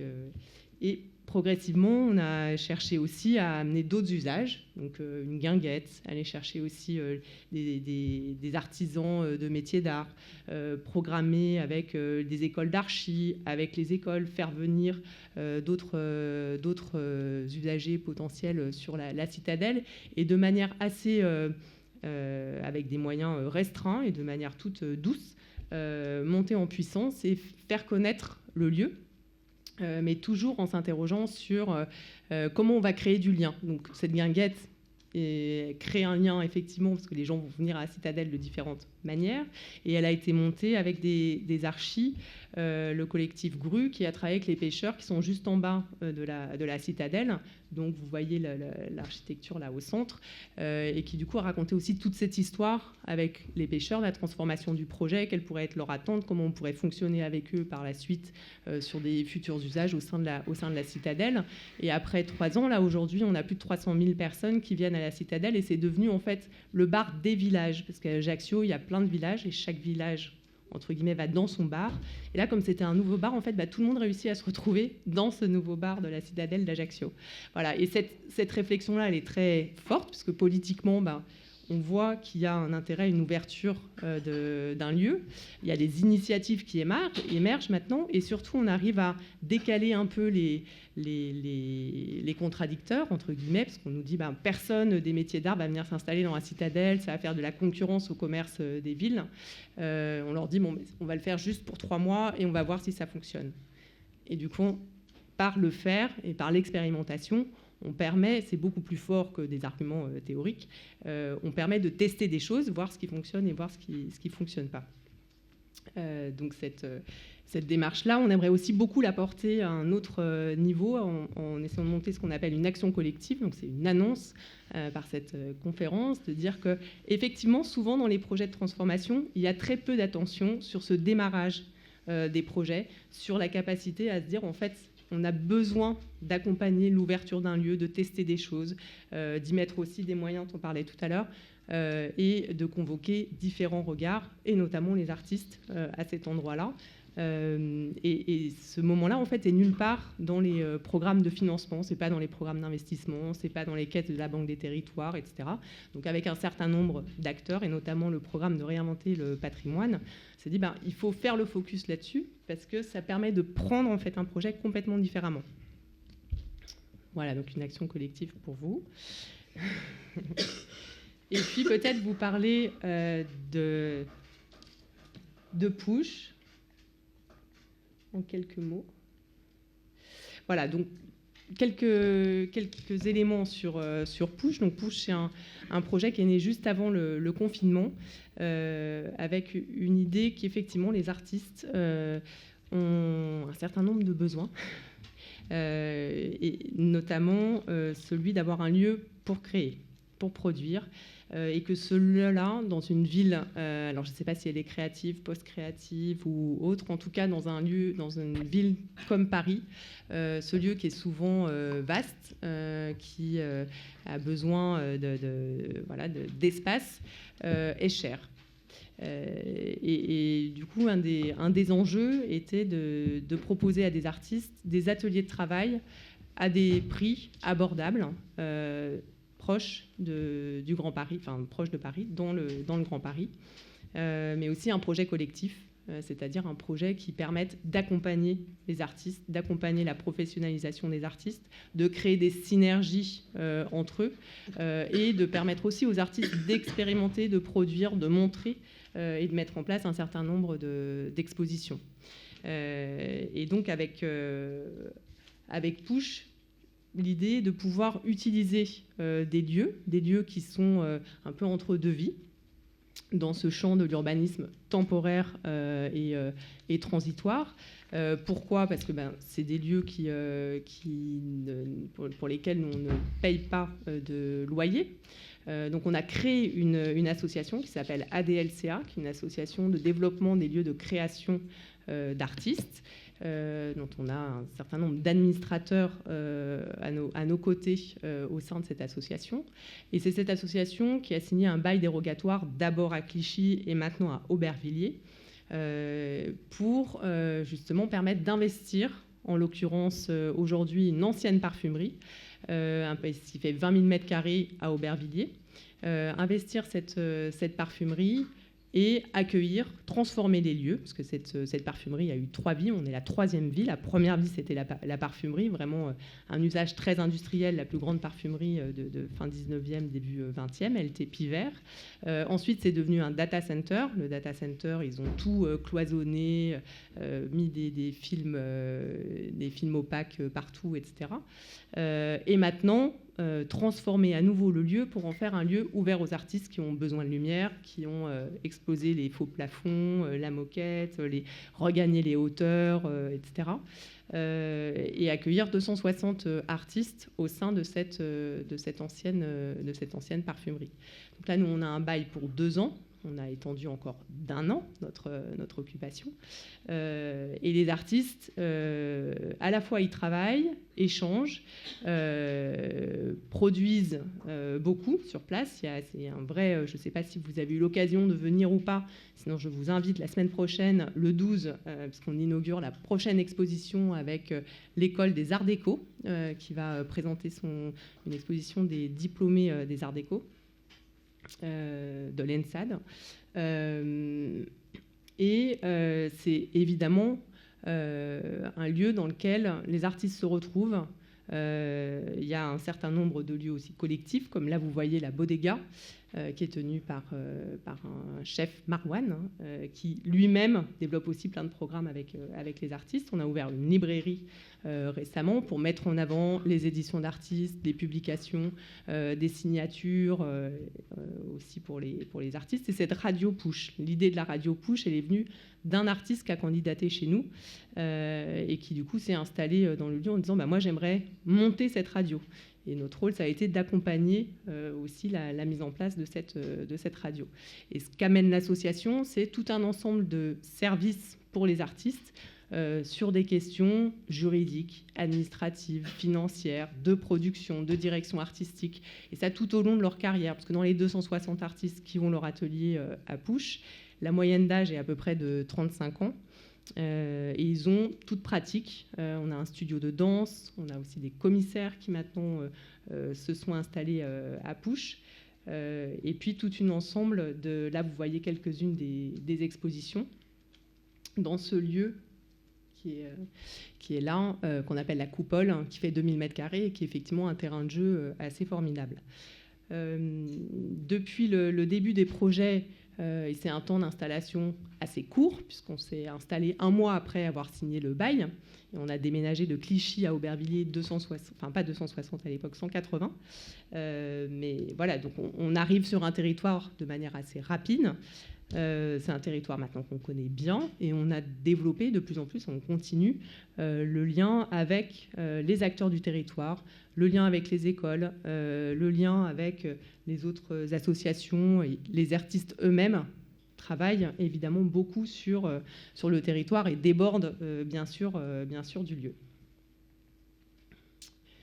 L'enjeu, vous en parliez tout à l'heure, c'est effectivement, on considère nous que le projet Pouche est un projet pérenne, puisqu'il va peut-être naviguer de lieu en lieu, mais c'est aussi un enjeu de ce projet artistique qui puisse s'ancrer peut-être durablement dans ce site, et comment cette transformation-là permet à l'écosystème culturel artistique de se maintenir sur ce lieu. Donc là, il y a un certain nombre de discussions qui s'enclenchent et avec les collectivités et avec le propriétaire actuel, la Société de la Tour Eiffel, pour réfléchir à ce que cette occupation temporaire soit plutôt une préfiguration de la suite et pas un temporaire transitoire. Et il y a beaucoup de réflexions au sein des porteurs de projets, des acteurs aujourd'hui, qui me semblent très intéressantes sur les questions de création de foncières culturelles qui permettent justement de devenir propriétaire de ce type de lieu pour s'assurer qu'ils puissent être maintenus dans un territoire. Donc il n'y a pas d'annonce, ce sont des perspectives. Voilà. Merci à tous.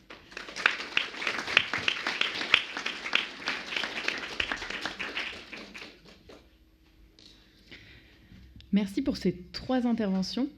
Et vous avez si bien parlé que j'ai l'impression qu'on a déjà abordé pas mal de sujets qu'on voulait mettre en perspective croisée. Donc les perspectives se sont croisées naturellement dans vos présentations. C'est-à-dire qu'on attache beaucoup d'importance au sujet de la gouvernance, de comprendre qui mettre autour de la table, bien sûr au sujet des transformations environnementales et sociales, mais vous l'avez chacune abordé. Donc ce que j'ai envie de faire tout de suite, c'est plutôt de passer le relais, puisque cet événement, il est aussi en co-médiation. On a eu un échange avec 3 étudiantes du master Affaires publiques, spécialité culture. Ils sont aussi ambassadeurs de la Maison des Arts et de la Création et participent à un cursus spécifique. Donc, si l'un ou l'une d'entre elles veut se lancer, on va leur demander de vous adresser la première question croisée. Clémence Carrel, Maria Oderiz, Matteo Zawani, où êtes-vous ? Donc bonjour, merci d'être là.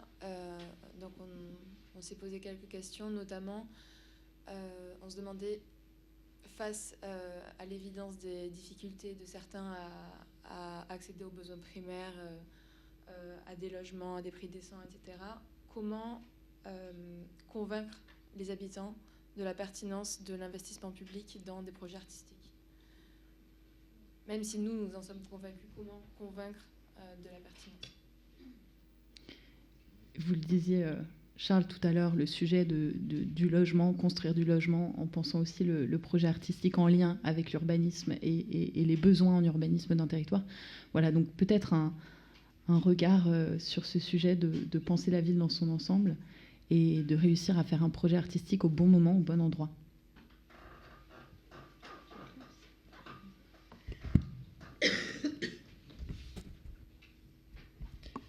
Ouais, c'est une sacrée question que vous posez là.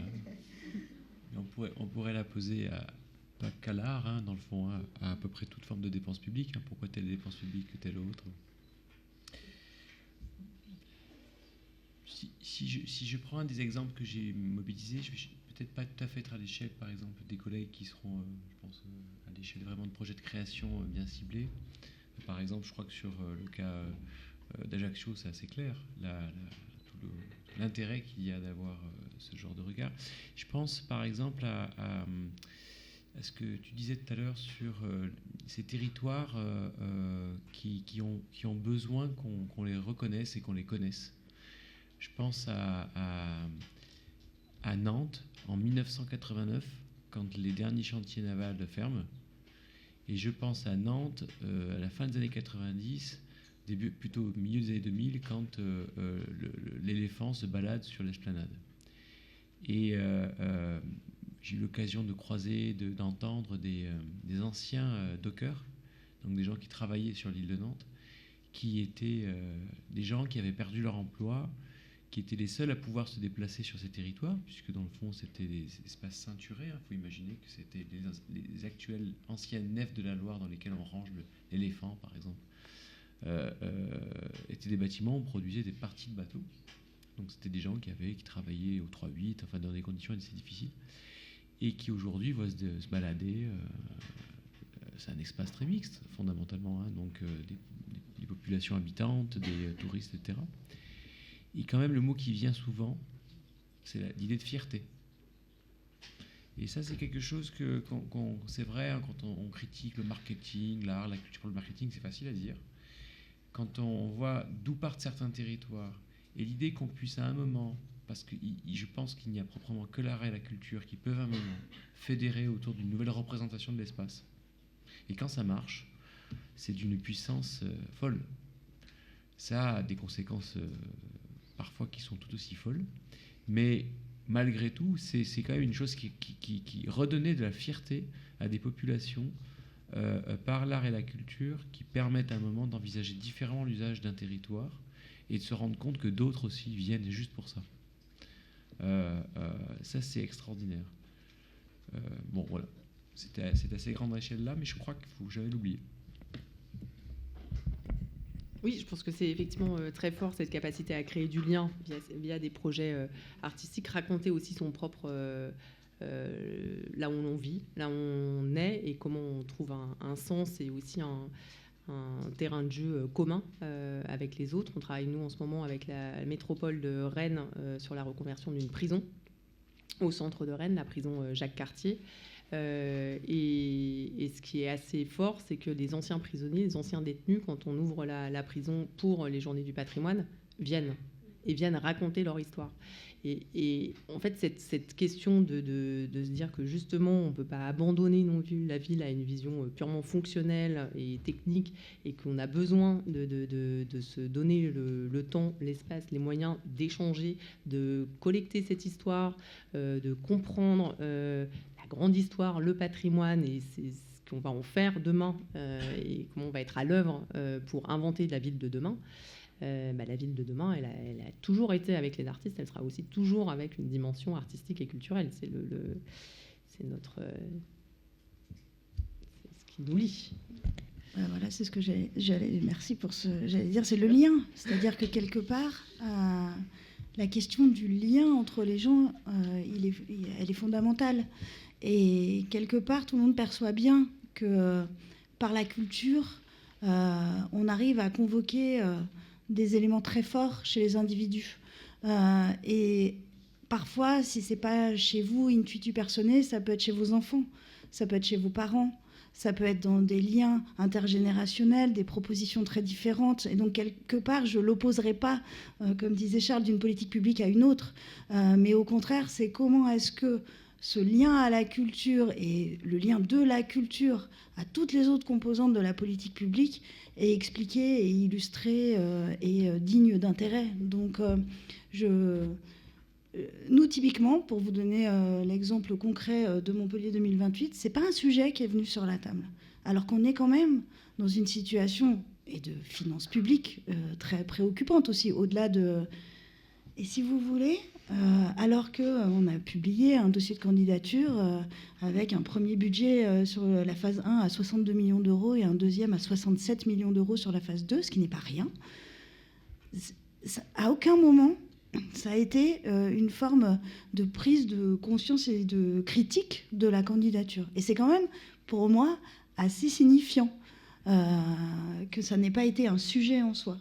Donc, quelque part, le fait de se dire ça a un gain pour le territoire qui, pour nous, et je le redis, pas un gain d'attractivité, mais un gain de lien, de coopération entre les uns et les autres, de nouvelles manières de porter des projets, de nouvelles manières de porter des politiques publiques, sans doute que quelque part, ça a touché les gens de manière à ce que ça ne devienne pas un sujet. Merci. Est-ce qu'il y a des questions dans la salle? Est-ce que vous souhaitez aussi participer à cette conversation? Il y a Saskia qui a la gentillesse de vous apporter le micro, donc levez simplement la main. Voilà, super.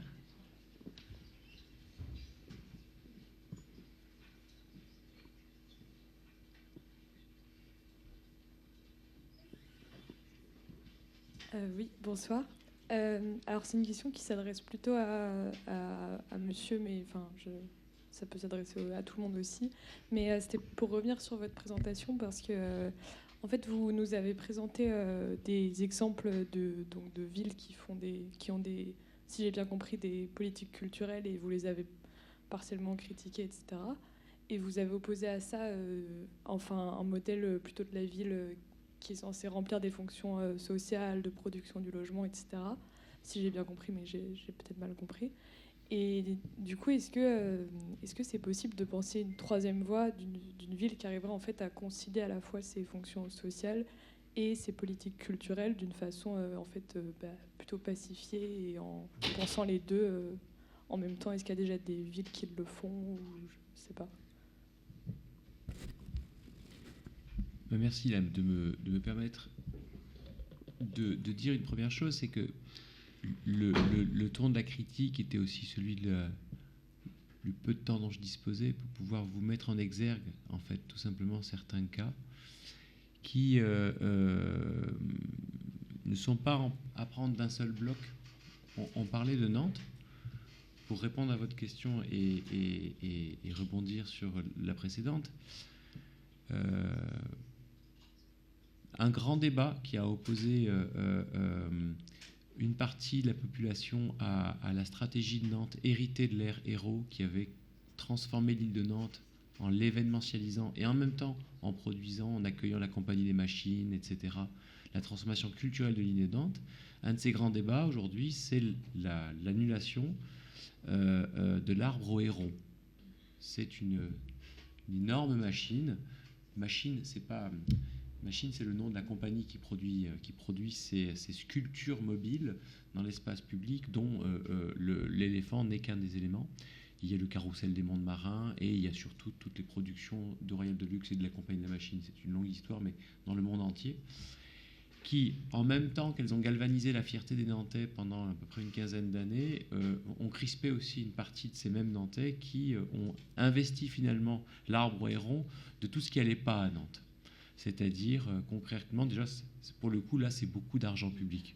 Une chose que je voulais dire, c'est que souvent, la culture et le financement de l'art, dans les projets même d'urbanisme, c'est les parents pauvres. C'est pas eux qui coûtent cher. Et en plus, souvent, on se débrouille tout le temps pour les faire financer par d'autres programmes. Parce qu'en effet, on n'arrive pas, c'était très bien dit, on n'arrive pas à les mettre dans le cadre de la concertation citoyenne, dans le cadre de la programmation, etc. etc. Donc du coup, c'est vrai qu'heureusement qu'il y a des spécialistes et des professionnels et des artistes eux-mêmes deviennent entrepreneurs pour s'autofinancer finalement, alors même que tout le monde les veut. Et ça, c'est une autre provocation. Mais malheureusement, c'est souvent vrai. Non, ce que je voulais dire, c'est que l'Arbre Héron, c'est des centaines de millions d'euros pour pouvoir produire une machine sur l'autre rive de la Loire qui a crispé parce que, dans le fond, un certain nombre d'habitants et de collectifs de militants écologistes plus ou moins aguerris positionnent la chose en disant que finalement, Nantes est saturée, Nantes voit ses valeurs immobilières s'élever, que l'Arbre Héron, c'est une économie carbone qui est terrible, que c'est beaucoup de visiteurs qu'on ne saura pas où les loger. C'est du mouvement. Est-ce que c'est la société qu'on veut? Je n'ai pas la réponse à la question, mais c'est vrai que c'est une vraie bonne question. C'est-à-dire que on est dans l'autre face finalement de ce qu'on disait tout à l'heure, c'est que parfois, exceptionnellement, c'est vrai que certains investissements de ce type, aussi énormes, peuvent poser des questions et souffrir d'un arbitrage qui leur serait défavorable au profit d'autres politiques publiques, mais surtout du soutien à l'art et à la création sous d'autres formes, probablement moins coûteuses et d'une autre tonalité, une autre forme, dans d'autres champs d'action. Donc voilà, ce que je voulais dire, c'est qu'il faut dépasser la critique. Dans le même territoire, certaines initiatives, en fonction des périodes, peuvent avoir des retombées extraordinaires, mais en s'ossifiant un petit peu, agrégées à d'autres, peuvent en générer d'autres. C'est pas simple comme affaire. Donc je dirais aussi que je les opposerai pas. Parfois, on se rend compte, par exemple, dans le quartier des spectacles à Montréal, que ça a été une extraordinaire occasion de donner une visibilité à des formes de création musicale qui ne trouvaient pas leur place. Et ce faisant, ça a aussi été une formidable occasion de pouvoir élever la rente de certains propriétaires fonciers. Et surtout immobiliers, en l'occurrence. Parce que des systèmes de baux amphithéotiques. Donc, voilà. C'est des choses qui sont un peu au coup par coup, quoi.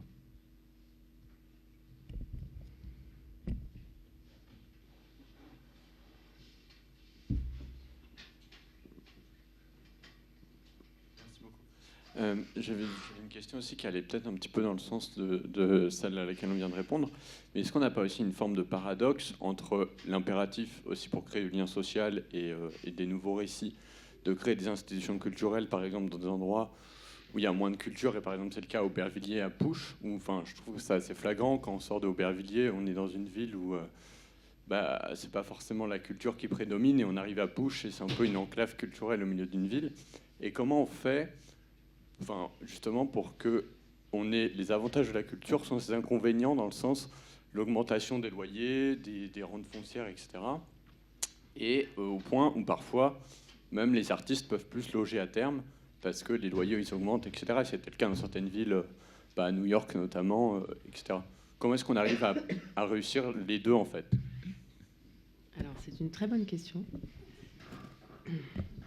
Et quand je parlais tout à l'heure des réflexions et même des actions qui sont menées aujourd'hui sur la constitution de foncières solidaires, les foncières solidaires et créatives peuvent être montées par les collectivités ou par des acteurs ou des coopératives d'acteurs, avec cette idée de se demander comment on peut maîtriser justement le foncier. Et ça dépend du coup d'une politique publique, de quelle est la péréquation qu'on met en place, mais je pense que c'est tout l'enjeu de l'accompagnement de projets comme celui-ci, comme ceci, et des moyens qu'on peut avoir. C'est pour ça que c'est assez exaltant, parce qu'en fait aujourd'hui on a plusieurs possibilités ou plusieurs tests. Donc aujourd'hui je ne peux pas du tout vous répondre, si ce n'est que, en tout cas au sein de Pouches, c'est tout à fait des questions qu'on se pose, et de création de foncières pour ce projet-là ou pour d'autres. La main de 93, par exemple, je ne sais pas si vous avez regardé, Lille, la métropole de Lille a une vraie politique de développer une foncière de la métropole, justement pour être sûr qu'un certain nombre de fonciers puissent permettre le maintien et le développement d'activités culturelles et artistiques. Et c'est là où la politique public change un petit peu. C'est pas forcément se dire on va investir dans un équipement culturel. On a vu, je suis assez d'accord avec Sophie, aujourd'hui on a beaucoup d'équipements, pas forcément partout, mais et comment ces équipements trouvent aussi une seconde vie, comment sont animés différemment, comment justement ces projets qui sont plus du domaine de l'urbain viennent les questionner et leur permettre peut-être de se transformer également, mais comment aujourd'hui la politique publique culturelle crée les conditions pour qu'un certain nombre d'acteurs émergent, pour qu'un certain nombre de projets se fassent sous des formes très hybrides. On a des associations, des scopes, des SIC, voilà. Donc c'est de cette manière-là peut-être que dans l'intervention, c'est avoir une vision et se dire c'est plus des approches. Je ne pense pas que ce soit reproductible effectivement d'un lieu à un autre, mais c'est peut-être ces approches, et dans ça le projet de la preuve par 7 nous donne aussi ces questions de méthodologie, d'approche, de manière de faire, sans forcément se dire qu'il n'y a qu'une solution. Et qu'un des sujets des politiques publiques, c'est peut-être aujourd'hui de créer ces conditions. Voilà, en tout cas, on va expérimenter aussi.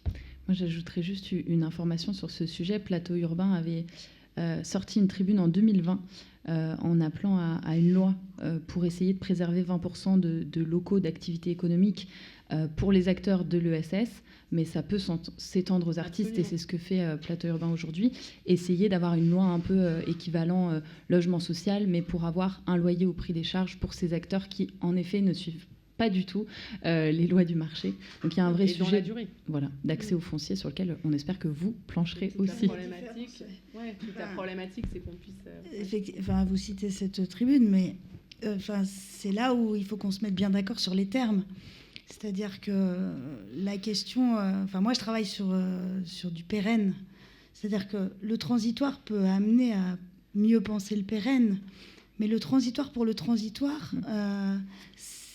ça a parfois ses effets pervers et il faut s'en méfier parfois.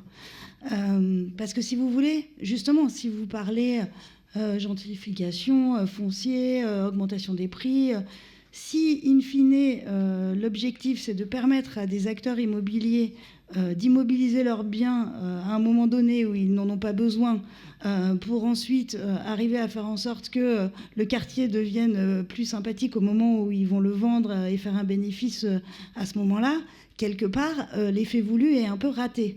Donc, il faut toujours faire attention à de quoi on parle. C'est-à-dire que faire du transitoire pour laisser le temps, et moi, je pense qu'il faut laisser le temps souvent à laisser la place aux usages, aux besoins, à avoir un bâtiment qui peut d'ailleurs être réversible. C'est-à-dire que penser la réversibilité d'un bâtiment à échéance 10 ou 15 ans ou 20 ans, qui dans cette salle peut savoir ce que sera le besoin à un endroit donné, à un moment donné, sur un site dédié. Moi, personnellement, je ne le sais pas. Donc la question peut-être sur le penser les lieux, c'est de se dire comment est-ce que je fais en sorte que ces lieux soient quelque part modulables.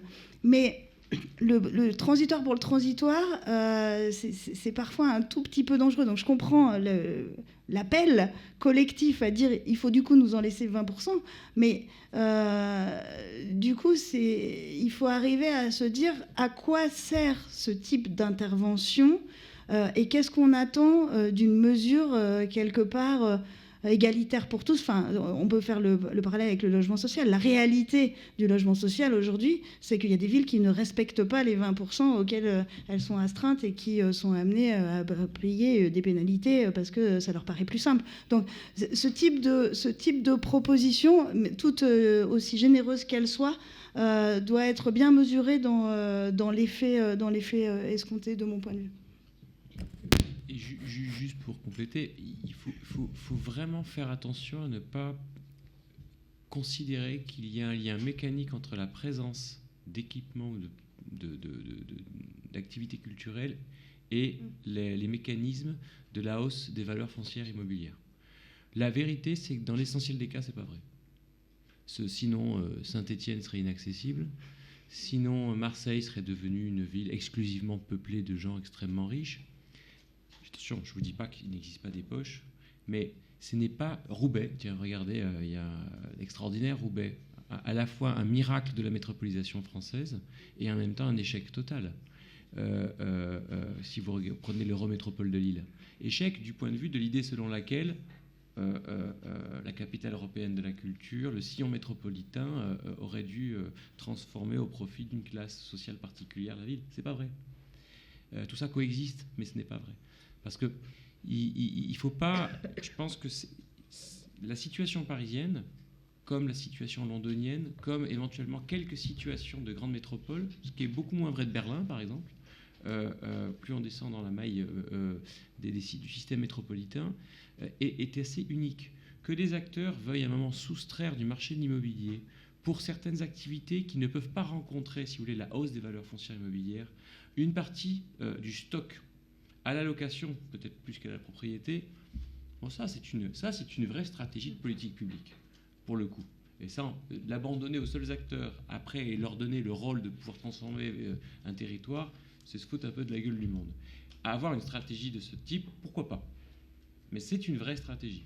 Considérer par contre qu'elle puisse être applicable, et même que ça ait du sens dans tous les territoires. Moi, je viens d'une ville qui s'appelle Grenoble, si vous voulez. La gentrification, lorsqu'elle a lieu, elle suit tout simplement la valorisation d'un parc immobilier qui rencontre une demande. Et prêter aux artistes une puissance de transformation, de renchérissement foncier, c'est leur donner une puissance qu'ils n'ont pas, même aux équipements culturels. Au contraire, c'est plutôt à la limite, parfois on aimerait que ça marche, mais c'est pas le cas. Vous comprenez ce que je veux dire, c'est que ce ne sont pas deux choses mécaniques. Mais même dans le contexte parisien, c'est pas si mécanique que ça. Il y a une thèse d'une ethnologue qui avait montré la transformation du Paris de Belleville, qui montrait bien finalement que la transformation de Belleville, dans certains points, notamment rue des Pyrénées, était liée au moment où la présence en très grand nombre de créateurs et d'artistes se rendait visible dans l'espace public. C'est-à-dire qu'il ne s'agit pas d'avoir une concentration d'ateliers, il faut aussi qu'à un moment ils se rendent visibles dans l'espace public. Et qu'il pouvait y avoir des corrélations, mais pas nécessairement mécaniquement une causalité. Merci pour les interventions enrichissantes. Ma question concerne plutôt la réhabilitation des monuments historiques et notamment le patrimoine. C'est un peu large comme question, mais est-ce qu'il y a des politiques spécifiques par rapport à ça, par rapport à la contribution des artistes dans ce genre de chantier? On l'a vu récemment avec l'artiste JR avec l'Opéra de Paris, par exemple. Et qu'en est-il des financements? Et est-ce que, par exemple, Manifesto contribue à ce genre d'opération? Merci. Leurs collègues, j'espère que vous allez nous parler d'Ivan Argot. Oui, enfin, la question est effectivement comment transformer un patrimoine historique et comment financer cette transformation-là et quels futurs usages on peut trouver un patrimoine qui est fort en termes de symbolique, en termes de paysage, en termes aussi purement architectural. Et c'est très intéressant de voir là, et j'insiste sur ce programme qui s'appelle Réinventer le patrimoine, si vous ne le connaissez pas, qui est copiloté par la Banque des Territoires et Atout France. Il y a aussi une autre démarche qui est lancée par le ministère de la Culture, notamment avec l'abbaye de Clairvaux. Je ne sais pas si vous avez vu la manière dont ils abordent aussi les choses. Mais qui est initialement réinventer le patrimoine, c'est-à-dire on va trouver pour on va valoriser le patrimoine existant en trouvant un usage d'abord plutôt une sorte de parador à la française. C'était un peu la vision du début de réinventer le patrimoine. Et puis progressivement, il y a eu cette ouverture assez forte sur le fait de faire les choses différemment, réinventer le patrimoine. Ils ont identifié 12 sites pilotes, maintenant il y en a plus d'une vingtaine, pour justement tester un certain nombre de choses, accompagner les porteurs de projets et réussir dans une démarche d'investissement, de se dire qu'ensuite ils veulent accompagner des projets d'investissement pour rénover, transformer et implanter des activités au sein de ces lieux qui puissent durer. Et d'une vision très monolithique initialement, ils se sont dit on va effectivement chercher à avoir plusieurs usages, comment impliquer en fait les habitants, comment recréer, ancrer ces bâtiments-là, et comment mettre en avant des porteurs de projets, aller chercher des investisseurs qu'on n'attendait pas au départ, des porteurs de projets qui vont eux aussi prendre leur place dans ce projet futur. Mais c'est une démarche qui est en train de se mettre en place, et sur des financements spécifiques n'est pas encore, comme je disais tout à l'heure, particulièrement calibré. Donc c'est un des enjeux sur l'évolution d'un programme comme celui-ci.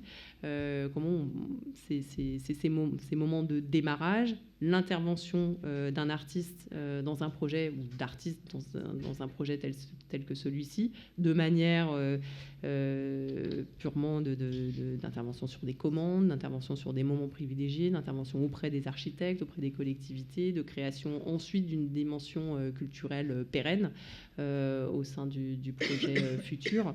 C'est tous des mécanismes qui sont assez nouveaux à ma connaissance, et qui sont en train de se mettre en place, et de chercher aussi leur programme, leur modalité de financement et la compréhension des donneurs d'ordre et tout simplement des guichets financiers, parce que quand on ne rentre pas dans les cases en France, c'est compliqué. Alors, il y a un autre dispositif qui existe, qui pour le coup est plus ancien, qui est l'association des centres culturels de rencontres, qui est en fait un label ministériel qui est donné par le ministère de la Culture, et qui valorise des projets culturels qui s'inscrivent dans un élément patrimonial, mais les deux n'ont aucun lien l'un avec l'autre. C'est-à-dire de revitaliser un patrimoine monumental par un projet culturel en tant que tel. Et donc, c'est intéressant comme type de pratique aussi, c'est-à-dire sans faire entrer d'autres usages ou d'autres activités plus commerciales, d'être vraiment sur du projet culturel en tant que tel. Et là, ils viennent de faire rentrer d'ailleurs un petit dernier très singulier, c'est qu'ils ont fait rentrer le plus petit cirque du monde à Bagneux, qui est donc un lieu très particulier, puisqu'il n'est pas en tant que tel, à ce stade, un lieu de patrimoine national, mais il a été considéré comme patrimoine du XXe siècle et pouvant désormais être labellisé par l'association des centres culturels de rencontres. Et donc on voit comment est-ce qu'on arrive à faire évoluer finalement les dispositifs existants vers des nouvelles formes d'appropriation culturelle de lieux. Et je pense que c'est des choses qu'il faut qu'on suive en se disant, voilà, comment est-ce que, d'une manière ou d'une autre, on peut faire évoluer des dispositifs vers des choses nouvelles, y compris si c'est des dispositifs anciens. Et effectivement, le ministère y travaille aussi sur les dispositifs nouveaux. Mais la question du financement et la question de la singularité du lieu, et j'y reviens, c'est ce que disait Laure à l'instant, c'est que quand on ne rentre pas dans la case, c'est compliqué. Et d'un autre côté, les projets les plus intéressants, peut-être, ils ne rentrent pas forcément dans la case. C'est justement ceux qui sont entre deux et peut-être hybrides qui permettent d'être les plus innovants aujourd'hui. Et c'est très difficile, même quand on a beaucoup d'énergie, d'arriver à les faire rentrer dans les cases administratives. Et donc, il faut s'y employer à plusieurs. Merci. Juste quelques mots en conclusion. Alors, on pourrait conclure avec des lunettes économiques. Et je rappelle ici que les industries culturelles et créatives, c'est 5% du PIB et 1,7 million d'emplois selon la BPI France. Ou choisir plutôt des lunettes scientifiques. On a un rapport de l'OMS de 2019 qui étudie plus de 3000 études à travers le monde et qui nous dit que l'art est bénéfique pour notre santé tant physique que mentale. Pourquoi pas, sinon, des lunettes philosophiques? Ici, on pourrait débattre sur le rôle de l'art, forme de consolation pour Schopenhauer ou véritable expérience transformatrice pour John Dewey. Alors, choisissez les lunettes que vous voulez. N'oubliez pas de les intervertir, de vous les prêter, de les superposer, que vous soyez futur professionnel de l'urbanisme ou de la culture, ou que vous naviguiez entre les mondes. On se souhaite collectivement un champ de vision commun et des perspectives grandes ouvertes sur la ville. Merci à tous et à bientôt.